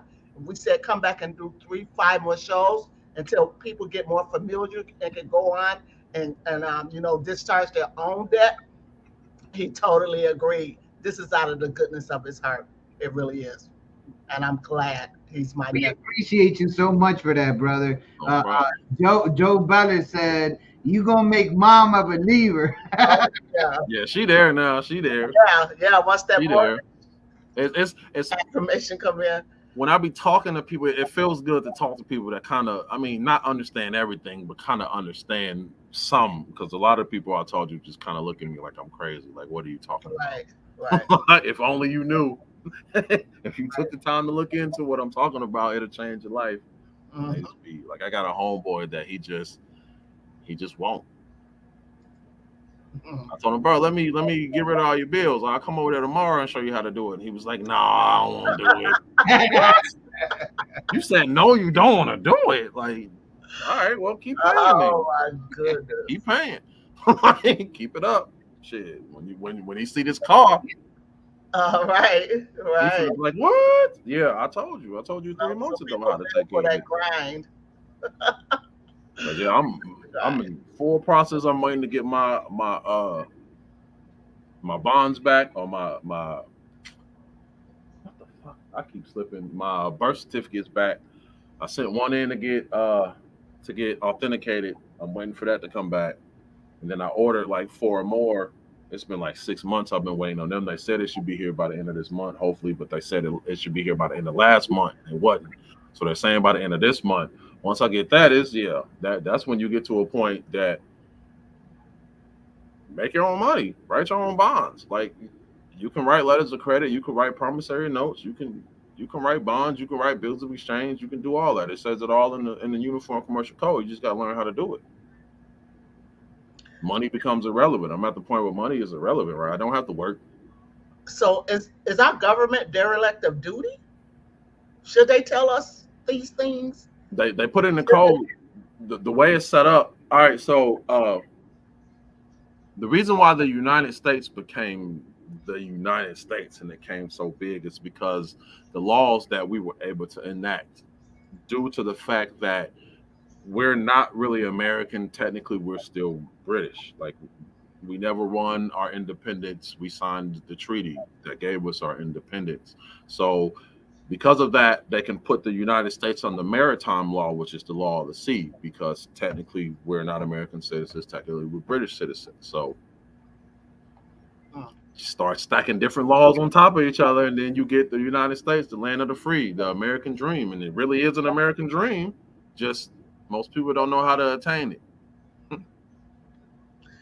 You're right. And so during our educational process, like somewhere between the fourth and the 12th grade, tell us Mhm. the shit. You're not, you can't do it till you turn 18.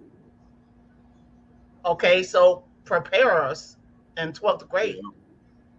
I mean, if you prepare, then there's no debt slaves. Right. Like, No, no, but if there's no debt slaves or slaves, period, doesn't it become a great nation? If I people are mean, but prospering and you got to healthy, think that the people in power is this is about power. right, That's we'll be completely losing power. Like all the power that we have, that's completely losing it. If everyone was a multimillionaire and they knew it, then everyone would. I guess you wouldn't be special anymore. There wouldn't be a 1% anymore. Everyone will be a part of 1%. It will become the 100%. Everybody will be able to get exactly what you have. Everyone will be able to get the same car, the same clothes, the same everything. You would stop being special based on the tax brackets. So they don't want that to happen. Like, Yeah, those are truly yeah, fascinating. they don't mhm. want that to happen, but that's what we live for. We want to be left alone to prosper and enjoy this life. Well, I ain't tripping. Once I get cool, I'm finna get me a yacht and I'm finna have it on standby in Miami. So if anything happen, family get to the yacht, we woo, out the U.S. Out the U.S. Now, always got to have an escape plan because you never really know what's gonna happen. So yeah, get it. Go ahead and if y'all finna get Comcast, go ahead and get everything. Soup it, soup it, Exactly. soup it. You ain't finna have to pay for it. You want Netflix? Get the top Netflix that you can share with everybody. Hand out your password. Put that shit on your social media so anyone can use your Netflix. Right. That's right. Ain't gotta pay for it.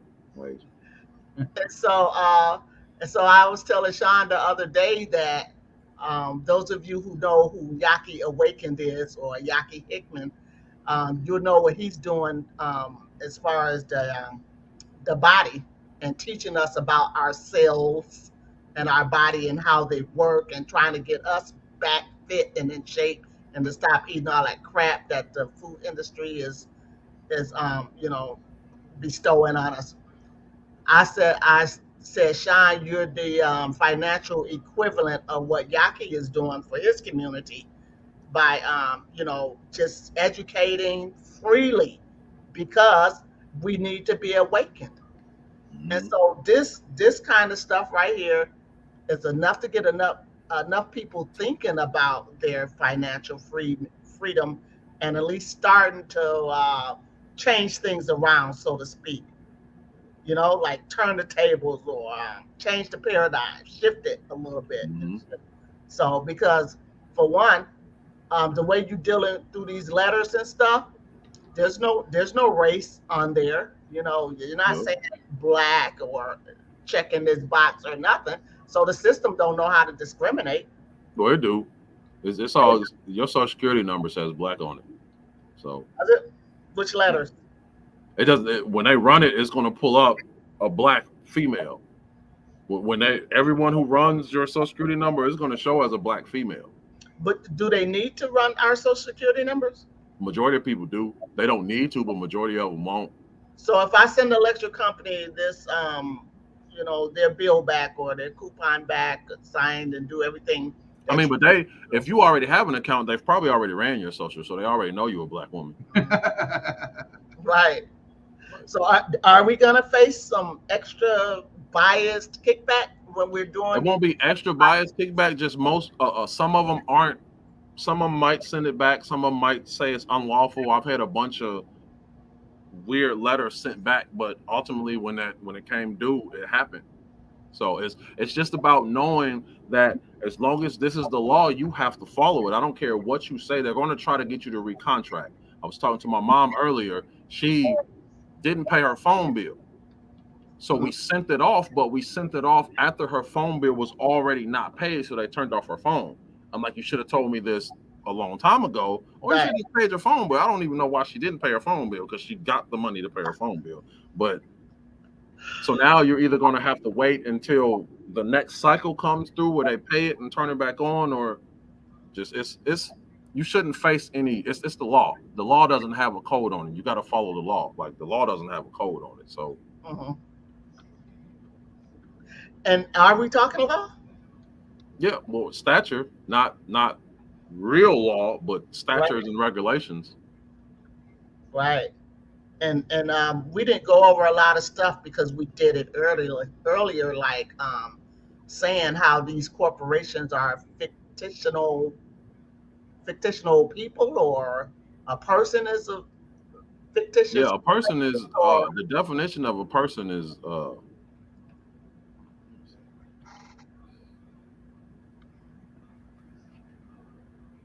Mhm. Did we lose Sean? Oh no. Mm. In other words, we're not persons. I mean Living souls, or we we're living are, but souls. a person's it covers all that. Actually, I don't even know. You probably want to use Black's Law or something. Um, fourth edition, What was lawful versus legal. this is the application, the information on how do you get your certificate of citizenship, a non-citizen national status. 18 USC 1452. That's how to do that. Let me go to.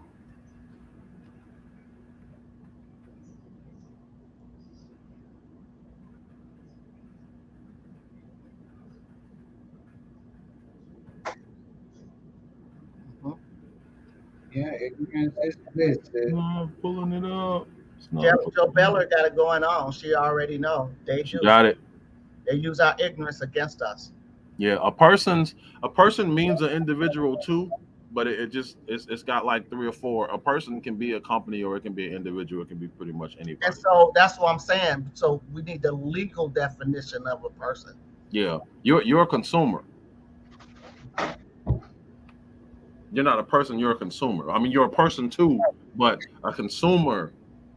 That's the definition that you want to tell people. That's what you are. That's a living, breathing person that's doing it for his family. Like you're not.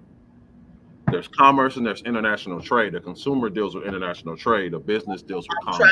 I'm trying to tie a person directly to the corporation or the straw man. Hmm.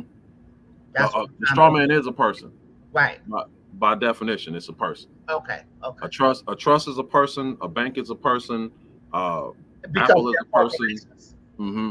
Okay. Yep. Mhm.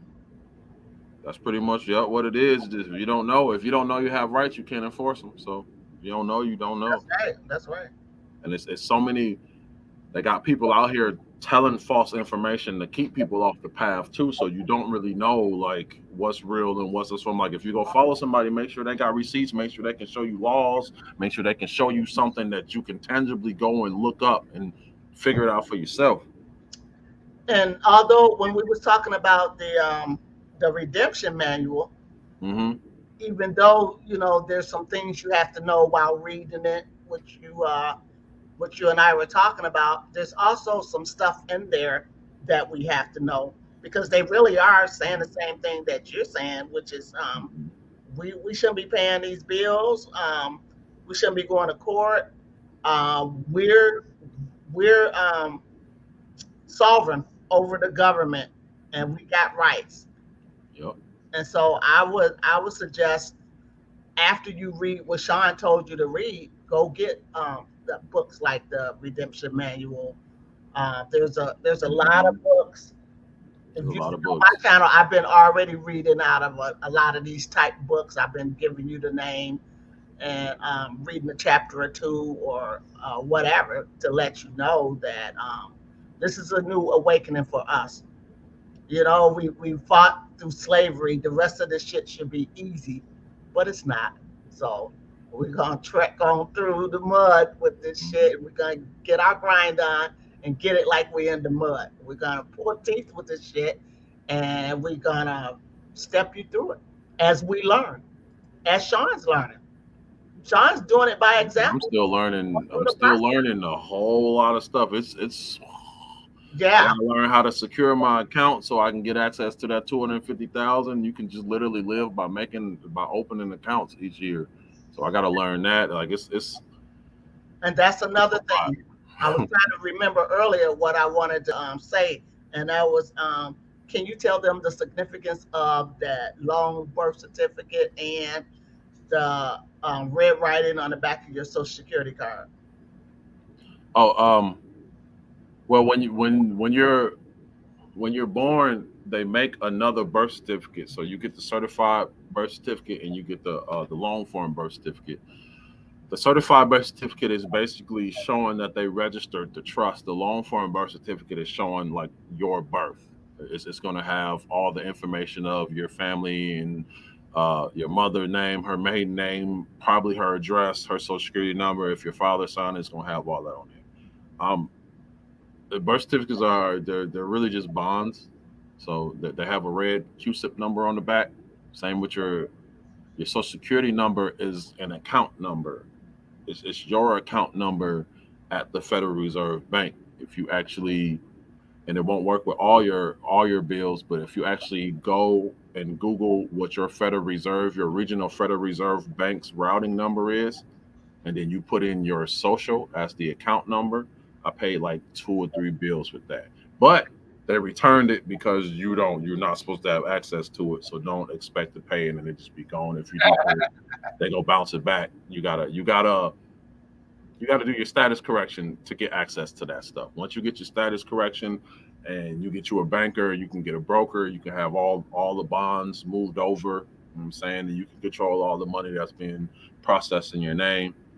Um, you can go to fidelity.com and you can search bonds and you can put in your social. You can put in the red numbers on the back of your social security card. You can put in the red numbers on the back of your birth certificate, and it'll pull up bonds in your name.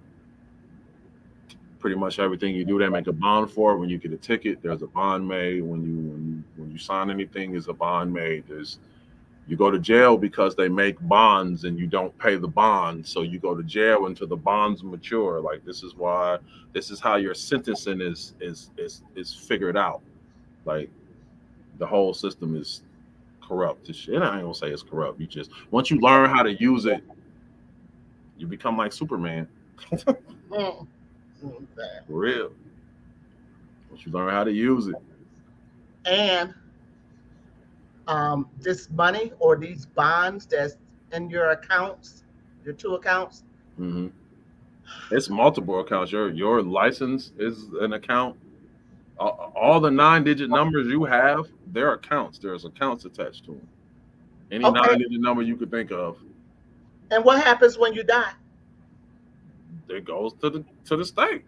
Can a family member go and get that If they money? know what they're doing, once I get my paperwork, I'm going to get my dad's money. Right. I'm getting all. I'm gonna set it up in the trust, and I'm gonna set it up so it's gonna be a couple. It's gonna be a whole lot of money. I'm gonna set up How a long? trust and How long do pay you it have? out. Is there a window of time that you have to go collect your dad's money? Some type of I, statute of I limitation. haven't had the time to like really dive into that section yet, but I know like there's the statute of limitation. It's gonna be at least 6 years. It's not gonna be less than 6 years. Oh, So and they're probably not gonna close it. They're probably gonna continue to trade until it's free Oh, money. it's actually growing. Huh?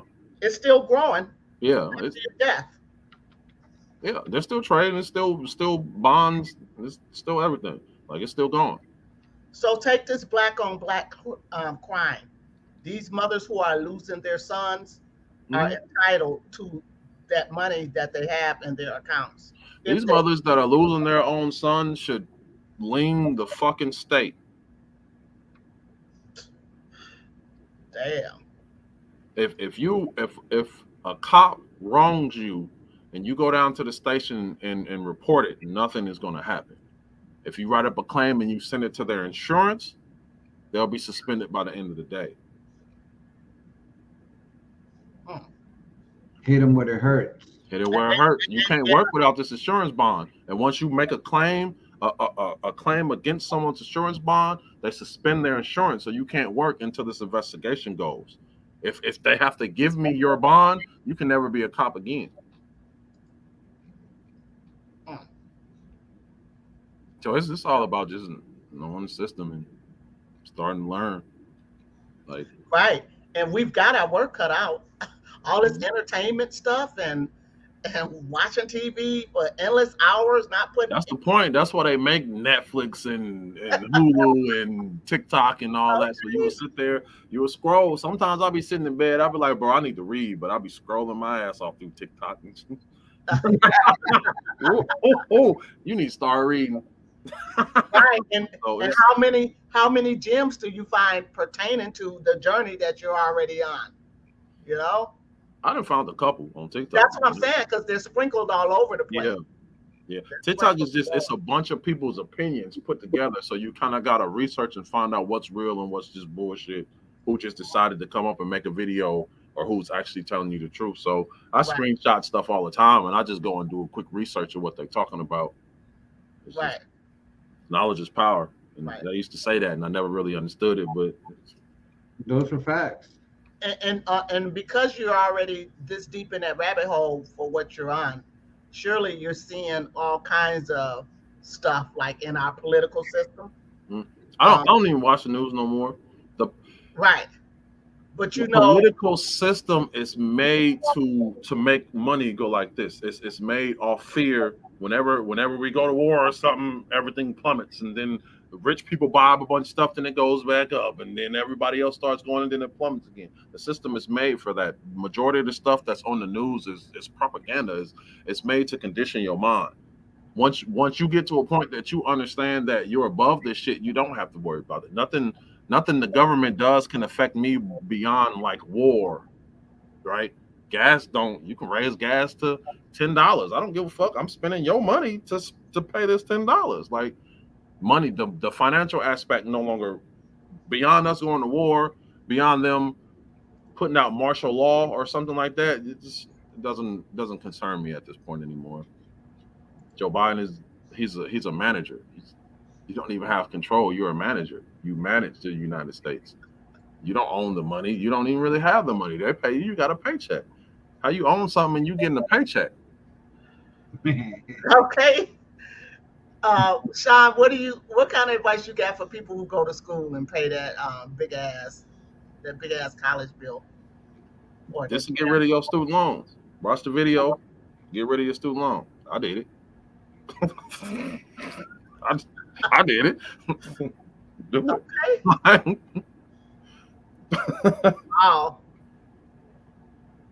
That's it then. Shit. Get rid of it. Just get rid of it. Discharge it, right? Yep. Put that negative on there and get it back. Assign it to them. Release this interest. Take care of it. You paid for your schooling anyways. It's already been paid for. Right. The money for your school and that $100,000 is being held in escrow. If you don't claim it, it goes to trillions of dollars of the public debt. The public debt is all money that we the people haven't claimed. Damn. That's crazy. Ooh, you're gonna be writing some books later on in your life, son. I'm gonna buy those books. It's like I'm trying to get to a point where I can, because I realize there's ways to do it outside the system and there's ways to do it inside the system. So I do want to get around some of the smart people that's doing it inside the system, like self-made millionaires, billionaires that's done it the hard way.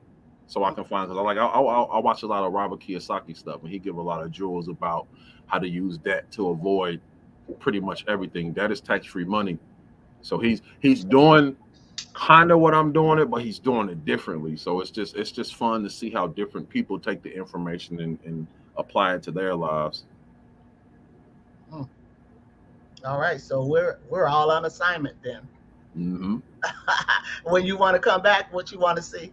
When you come back, what you want to see from us? You want questions lined up? You want Yeah, just go rewatch this video and Slowly. do the process. You know what I'm saying? And watch it a couple times, and then like the next video, I'll just answer any extra questions that we have, and then we'll go over a couple other ways to get rid of some debt. mm-hmm. Because there's a right to recension. That's a good one. That's Okay. a real good one. So Well, the brother was, very, very thorough with his information. He brought his receipts. We greatly appreciate you, brother. We just got over the 2 hour mark, so we appreciate all the information. Before we even decide to do anything, does anybody else out there have any other questions? I mean, Alicia asked if you're a Moor, study more science. I'm not. I got tired of paying bills. I got tired of paying bills, so I was just let me read some shit. I hate reading. I can't stand reading, but I mean you got to, so I do it all the time now. That's I read all the time and I hate reading. That's crazy, but I mean Most definitely. And shout out to Empress Salima Ellis. Expect a great video, a great build within the matriarchs tomorrow, which she will be one of the matriarchs that will be coming to share her insights. So peace and love to the Empress, to the goddess herself. Can't wait to hear the build tomorrow with you guys and the other four sisters that are going to be joining us. So I appreciate you for taking the time to listening to what Brother Shawn is bringing. Yep. And thanks again, nephew, for being a great person and an extra great nephew. This hit us like what? What? I called Tazz right away. I said, you know what my it be that nephew way. did? I said, my nephew got those answers, man. Like, you gotta go live. When I found out about this, I was outside screaming, top of my lungs. I wasn't mad, but it's crazy. Yeah. It's crazy. Every decision they make is about money. Like the job you're in, the career you picked, all that's about money. What And decision that you make if it's you gotta don't? be the journey you're on has gotta be fun too. It's Watching exciting. debt disappear with the It's stroke of just the pen and it every month gets a little bit more exciting. Like every month something right. new comes up because I'm actively studying and learning too. So like just every month it's just something new. I'm So just waiting until I get these birth certificates and I get a hold of this money. Then I'll start doing videos on the beach in Italy and shit like that. This is the Mona Lisa. I just Yeah. bought this bitch. I just bought it. Oh my goodness, Shawn. So I have a question before we leave because I was thinking about it all night. Well, this was something that you and Sister Yasini and I were building in private about, and you mentioned the fact that eventually the IRS is not gonna exist anymore, and you told us in regards about a bill that is out there that was passed, that is gonna enforce this Of course, to occur. And what's going to happen to the strawman once this money is no longer being exchanged like that? Is the system going to completely collapse? Should we take advantage now before it's too late? What I do mean, you? everything is gonna stay the same. Like you won't pay income taxes, so the only thing that will be different is if you don't spend money, you won't be taxed on that. But the sales tax is going to go up, so everything is going to be more expensive. You're going to have to end up paying more. If I can get this to pop my screen up. Oh, my bad, my bad, my bad. Go ahead. Oh, okay, it was all right. So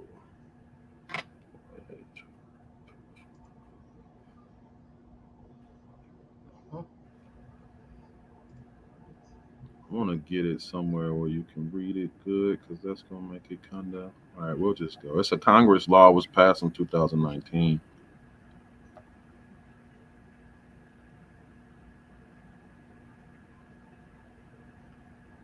Yeah, that's the one that I was reading when you mentioned it. And the shit that's in there, brother, is like It's mind-boggling. crazy. It's It goes through and it talks about how income tax is messing up the economy and how it's messing people's lives up and it's just a bunch of stuff. And then it goes through and tells how they're getting ready to stop funding for the IRS and by I believe it's by 2025 the IRS should be gone. But they have 7 years to repeal it. So it's already it got put in on 2019. So the so if income it's not repealed, it's not a question of if it happens, but when it happens. when it happens. Hmm. Okay. Once it happens, they'll have like 2 years after it happens if they want to repeal it. But I don't think they'll repeal it.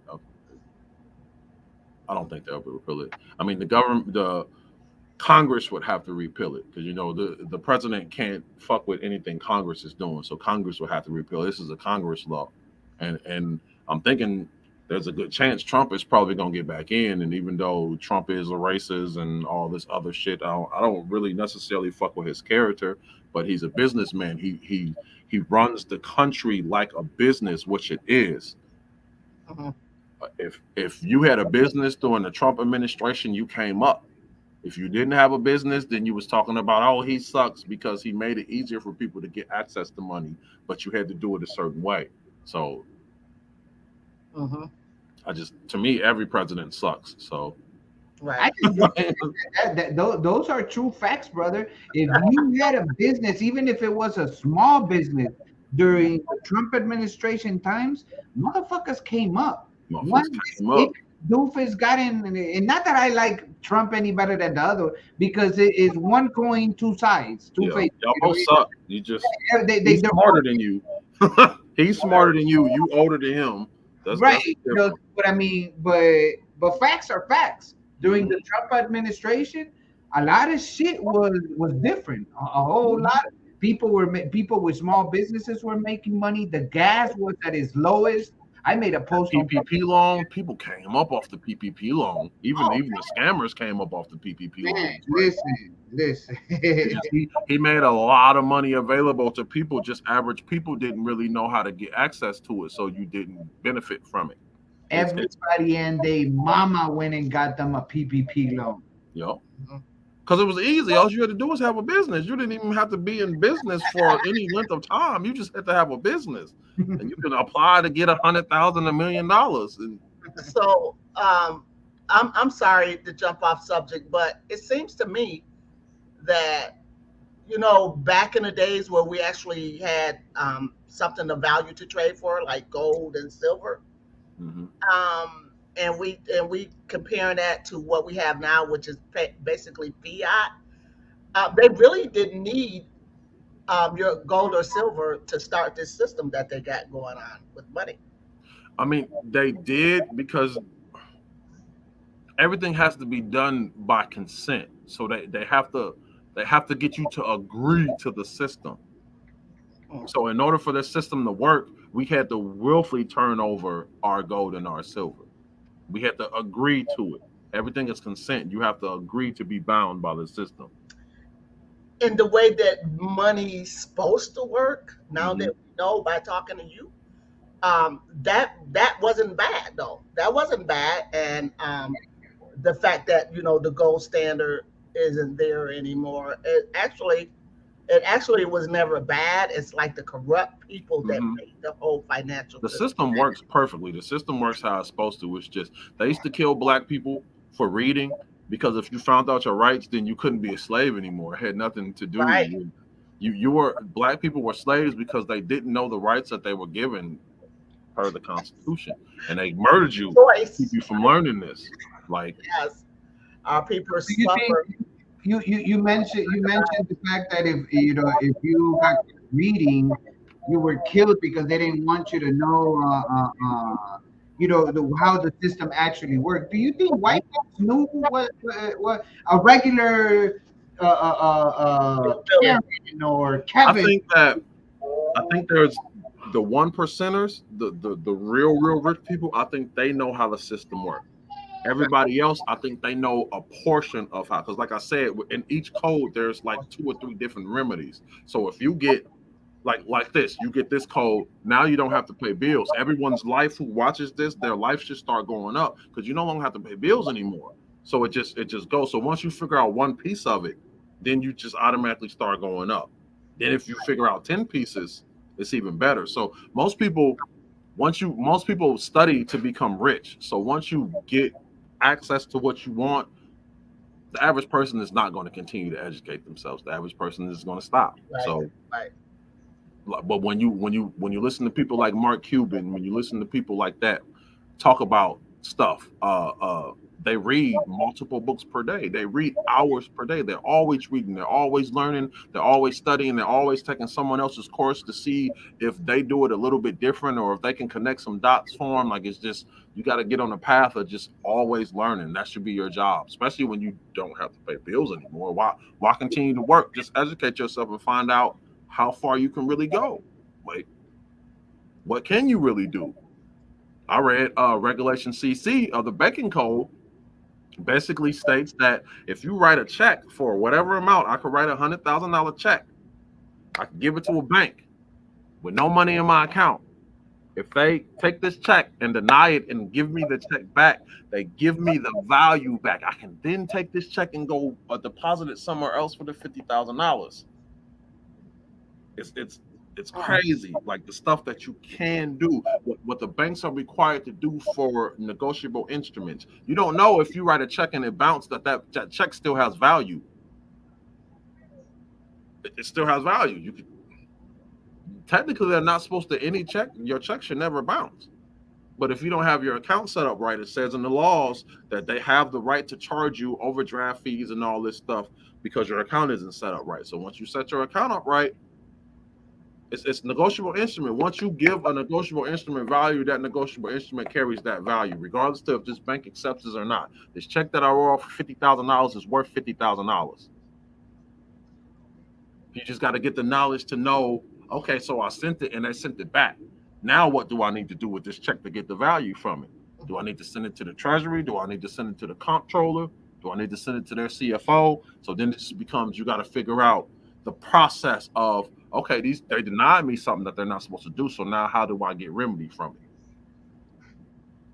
Like it's just a lot of the knowledge in these laws. You don't have to work. You won't have to work. You never have to work. There's a portion like if I pay my credit card bill late, mm-hmm. or let's say I don't have the money in there and I got it set up so they can just recurring payments. Mm-hmm. You should never do recurring payments. Okay. And I see why, because if for some reason you're giving them the liability to take your money and you don't have to pay your money, but you're giving them consent to pull the money. So that's why I will ask you, is that legal on their part? I'm so glad I never accepted those fucking terms because they gave consent. That shit lately. Consent performance is also consent. So if I say that I'm gonna pay you $60 and you come cut my grass every 2 weeks and you start cutting my grass every 2 weeks, we don't have to have a contract. Your actions are the contract. Okay. So it's all consent. You consented to them taking it out your account. So it's legal. Right. And then they're gonna hit me with a tax because the money wasn't there. They're gonna try to hit me with the late fee too, but technically that's not late because there's a period of like 15 days. The contract you signed, it's going to have all that in it. It's going to have all that in it. So before you sign the contract, study contract law, change that shit, cross it out, change it. This is what I want. They're going to not accept it. They're going to not accept it. They've already gave it to you, right?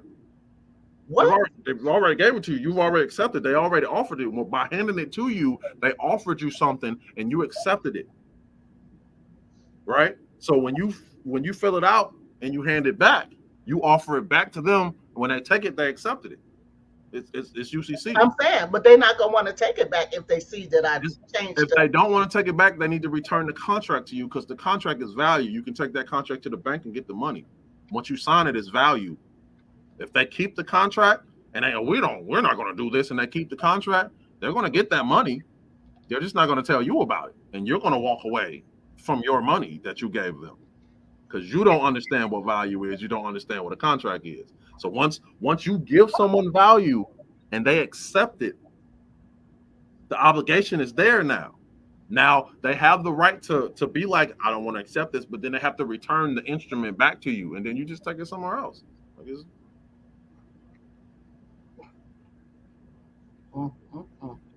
Like once you start digging into the Uniform Commercial Code, you'll start understanding the difference between. I tried to find offer and acceptance, I couldn't find it, but you'll understand what offer and acceptance is. You'll understand what value is. You'll understand what you're doing when you're handing them a contract. Once you give them the contract.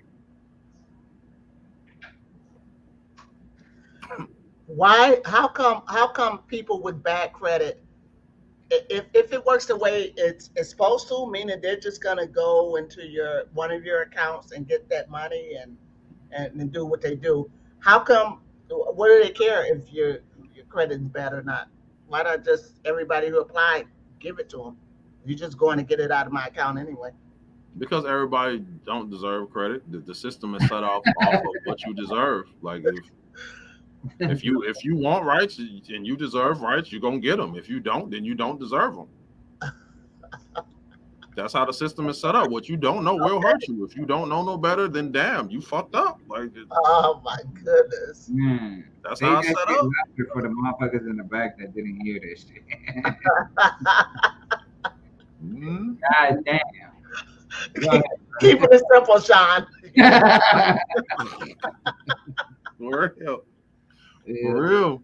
The system is this. Hey, what you don't know will hurt you. So just try to educate yourself. If it's too hard for you, try to find somebody else in your circle that can get it and talk to them, because it's knowledge is power. Are you seeing your credit score stay stable, or is it moving up? Is it moving? My credit score dropped. My credit score was like a 411 just because, I stopped paying my bills. Like before I had this information, I mean, it'll be a 750 next month. So I'm not tripping. Like I'll be damn near 800 next month. Especially once so I'm gonna drop two crazy gems. So all right, so drop it. There's this thing called a CPN, which is it's basically a credit privacy number. You can create your own social security number and use it to interact and to get credit cards and to get all this different stuff. Now, if you Google credit privacy number, they're going to tell you it's illegal, but it's not illegal. It's only illegal if you get debt and you don't pay it. A lot of people were getting these numbers and they were getting cars, $150,000 cars, and not paying the debt. Then it becomes legal. So as long as you use it like it's your normal social security number, you can make your own completely different social security card. Now, on top of that, there's a thing called zombie debt. Zombie debt is banks sell their debt to collection agencies. Collection agency has a certain amount of time to collect on that debt. After that certain amount of time, they can't collect on that debt anymore. It becomes zombie debt. It's just sitting on their books. You can purchase that debt and you can assign it to your credit report as paid. Instant credit. You want to buy a yacht? You can purchase zombie debt on a yacht and put it on your credit report as paid. And now when they run your credit, it's going to show that you paid off a yacht, even though you never paid a yacht. You probably paid $5,000 to get $4 million worth of debt on your credit. So credit is manipulatable. Credit is, you can manipulate your credit. Like credit is not hard. Now we're talking law versus legality. Legality, the CPN it comes out of the it's a loophole that comes out of the I can't remember, it's the Fair Debt Collection Act, I believe, but it's just a loophole. You have the right to privacy. They gave you the right to privacy. Technically, it's illegal for a company to make you give them your social. They can't force you to give up your social. So out of a legal loophole, You can make your own social. You got to make sure that this social, no one else has this social, but you can make your own social. Yeah, do what you want with it. I'm not telling you to do it. But if you do it and you get in trouble, No, then it's I on know you. exactly So what you're talking about. all liability that you take under, if you don't know how to discharge it and you take it and they come for you and you don't know how to tell them not to, then I know what I'm doing. So, but You, credit is easy to manipulate. Credit isn't hard by any means whatsoever. You said it best, brother, when you said knowledge is power and ignorance is bliss. So if you don't know, don't get into something just on some, oh, man, that sounds good. I want to try it because because your ignorance and yourself is not going to be the system that's going to tackle you down. It's not going to be the boogeyman that's going to come and get you. It's going to be your goof ass, the one that's going to get you in the wrong fucking places Yeah, and going to do the wrong ass shit. And yeah. then you going to look upside your own head like, God Got damn, arrested. Going who around telling people I lied to you and stuff. Don't listen to him. He whose got me. No, finger I didn't tell you to do that shit. who am I going to point the finger at now so I could take away the responsibility that I'm supposed to gather from it because it was your own actions, But Mhm, we always want to point the fingers. We mhm. always look into it was his fault. He did it. Oh, I did something wrong. The devil made me do it. Oh, but you did so great on your thank God. Thank God. All praise be to the Lord and shit. We always giving either the praise or running away from responsibility when it comes to all that shit. We need to get off that shit and start accepting fucking Yup, responsibility. You either a grown ass motherfucker or you a child. And if you're in a child man state, stay the fuck in your place. yup. Well said. Right. Better myself. Well, fuck said. That's this whole thing is about. It's about competence. Like you got to understand what you're doing. This part is easy, but this is just a small part of commerce. Like you need to get competent with commerce. You got to understand what you're doing and how you do stuff. Understand that credit is payable immediately. Find out how to make it payable immediately, and then you don't even have to sign these contracts. You go in and sign it and drive off with the car. You'll never hear from them again. But you actually gotta read and study and find out. It's an act that governs everything. It's a law that governs everything. Anything you can think of, you can Google law that governs this, and it'll pop up.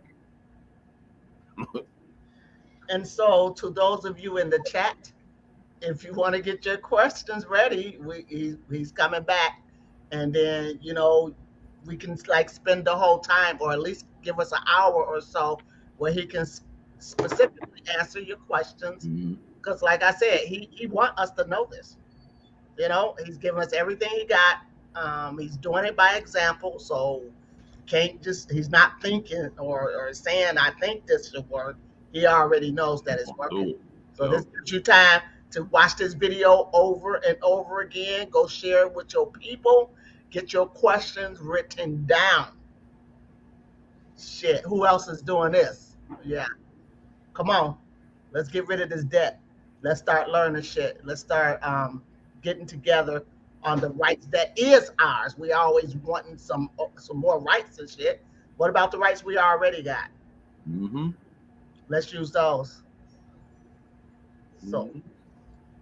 So yeah, it's coming up on 3 hours. yeah, yeah, we're gonna let you go. We appreciate you so much. No So problem. much. We appreciate So you. with that said, we're gonna close it out all together. We appreciate the family for joining us. It's been 2.5 hours. We are going on 3 hours already. So last words, brother. What do you want to tell the people? Will we see you again? And we're enjoying the journey. We appreciate you so much for dropping the information and the jewels you do. Because most people would tell you, well, I'm gonna go the first hour, but if you want the rest of it, you gonna have to come to my Patreon to go get the rest of the information and pay me because I gotta get paid. It's always about a come up. A motherfucker Always always about to come trying to up. come up, I always feel, trying to come up, the but they way I look at don't. it, the information is free. Now, if there's something that you want me to do, like I need to come to your town or we need to sit down or something like that, then it might be a charge on top of that. But Man, you the gonna have information to is free. provide airplane tickets, a hotel stay, or a place to stay. We gonna need a vehicle. brother, so he could move the fuck around. Your vehicle does not count, family. You gonna have to if you need this motherfucker to come to your shit, he gonna need a vehicle. And And listen. that's where you can find them right there. If you paying all these other motherfuckers for some information on a motherfucking website or in a Patreon, yeah, you finna buy rent a car to make sure that brother Sean is mobile when he come to your place. You know, and we like the Marriott, you know, or the Hyatt. All those are more than welcome. You know, so All of them. They're more than all welcome. those are more than welcome. Get your shit together. You know, if you want private fucking lessons and all that shit, you know, That's you right. paying all these other motherfuckers or worshiping all these other motherfuckers. Yeah, don't shit change. It ain't shit different over here neither. You know, because you get Mhm. like you said, But right information now, belongs to everybody.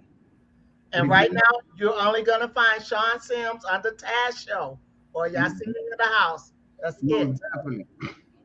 With Yes. that said, much love and respect, brother. Please hit his cash app, money sign pay with saws. We greatly appreciate you, and we're gonna leave you the same way we came to you guys. All right. All right. Peace, Peace. Peace. Peace. peace and love.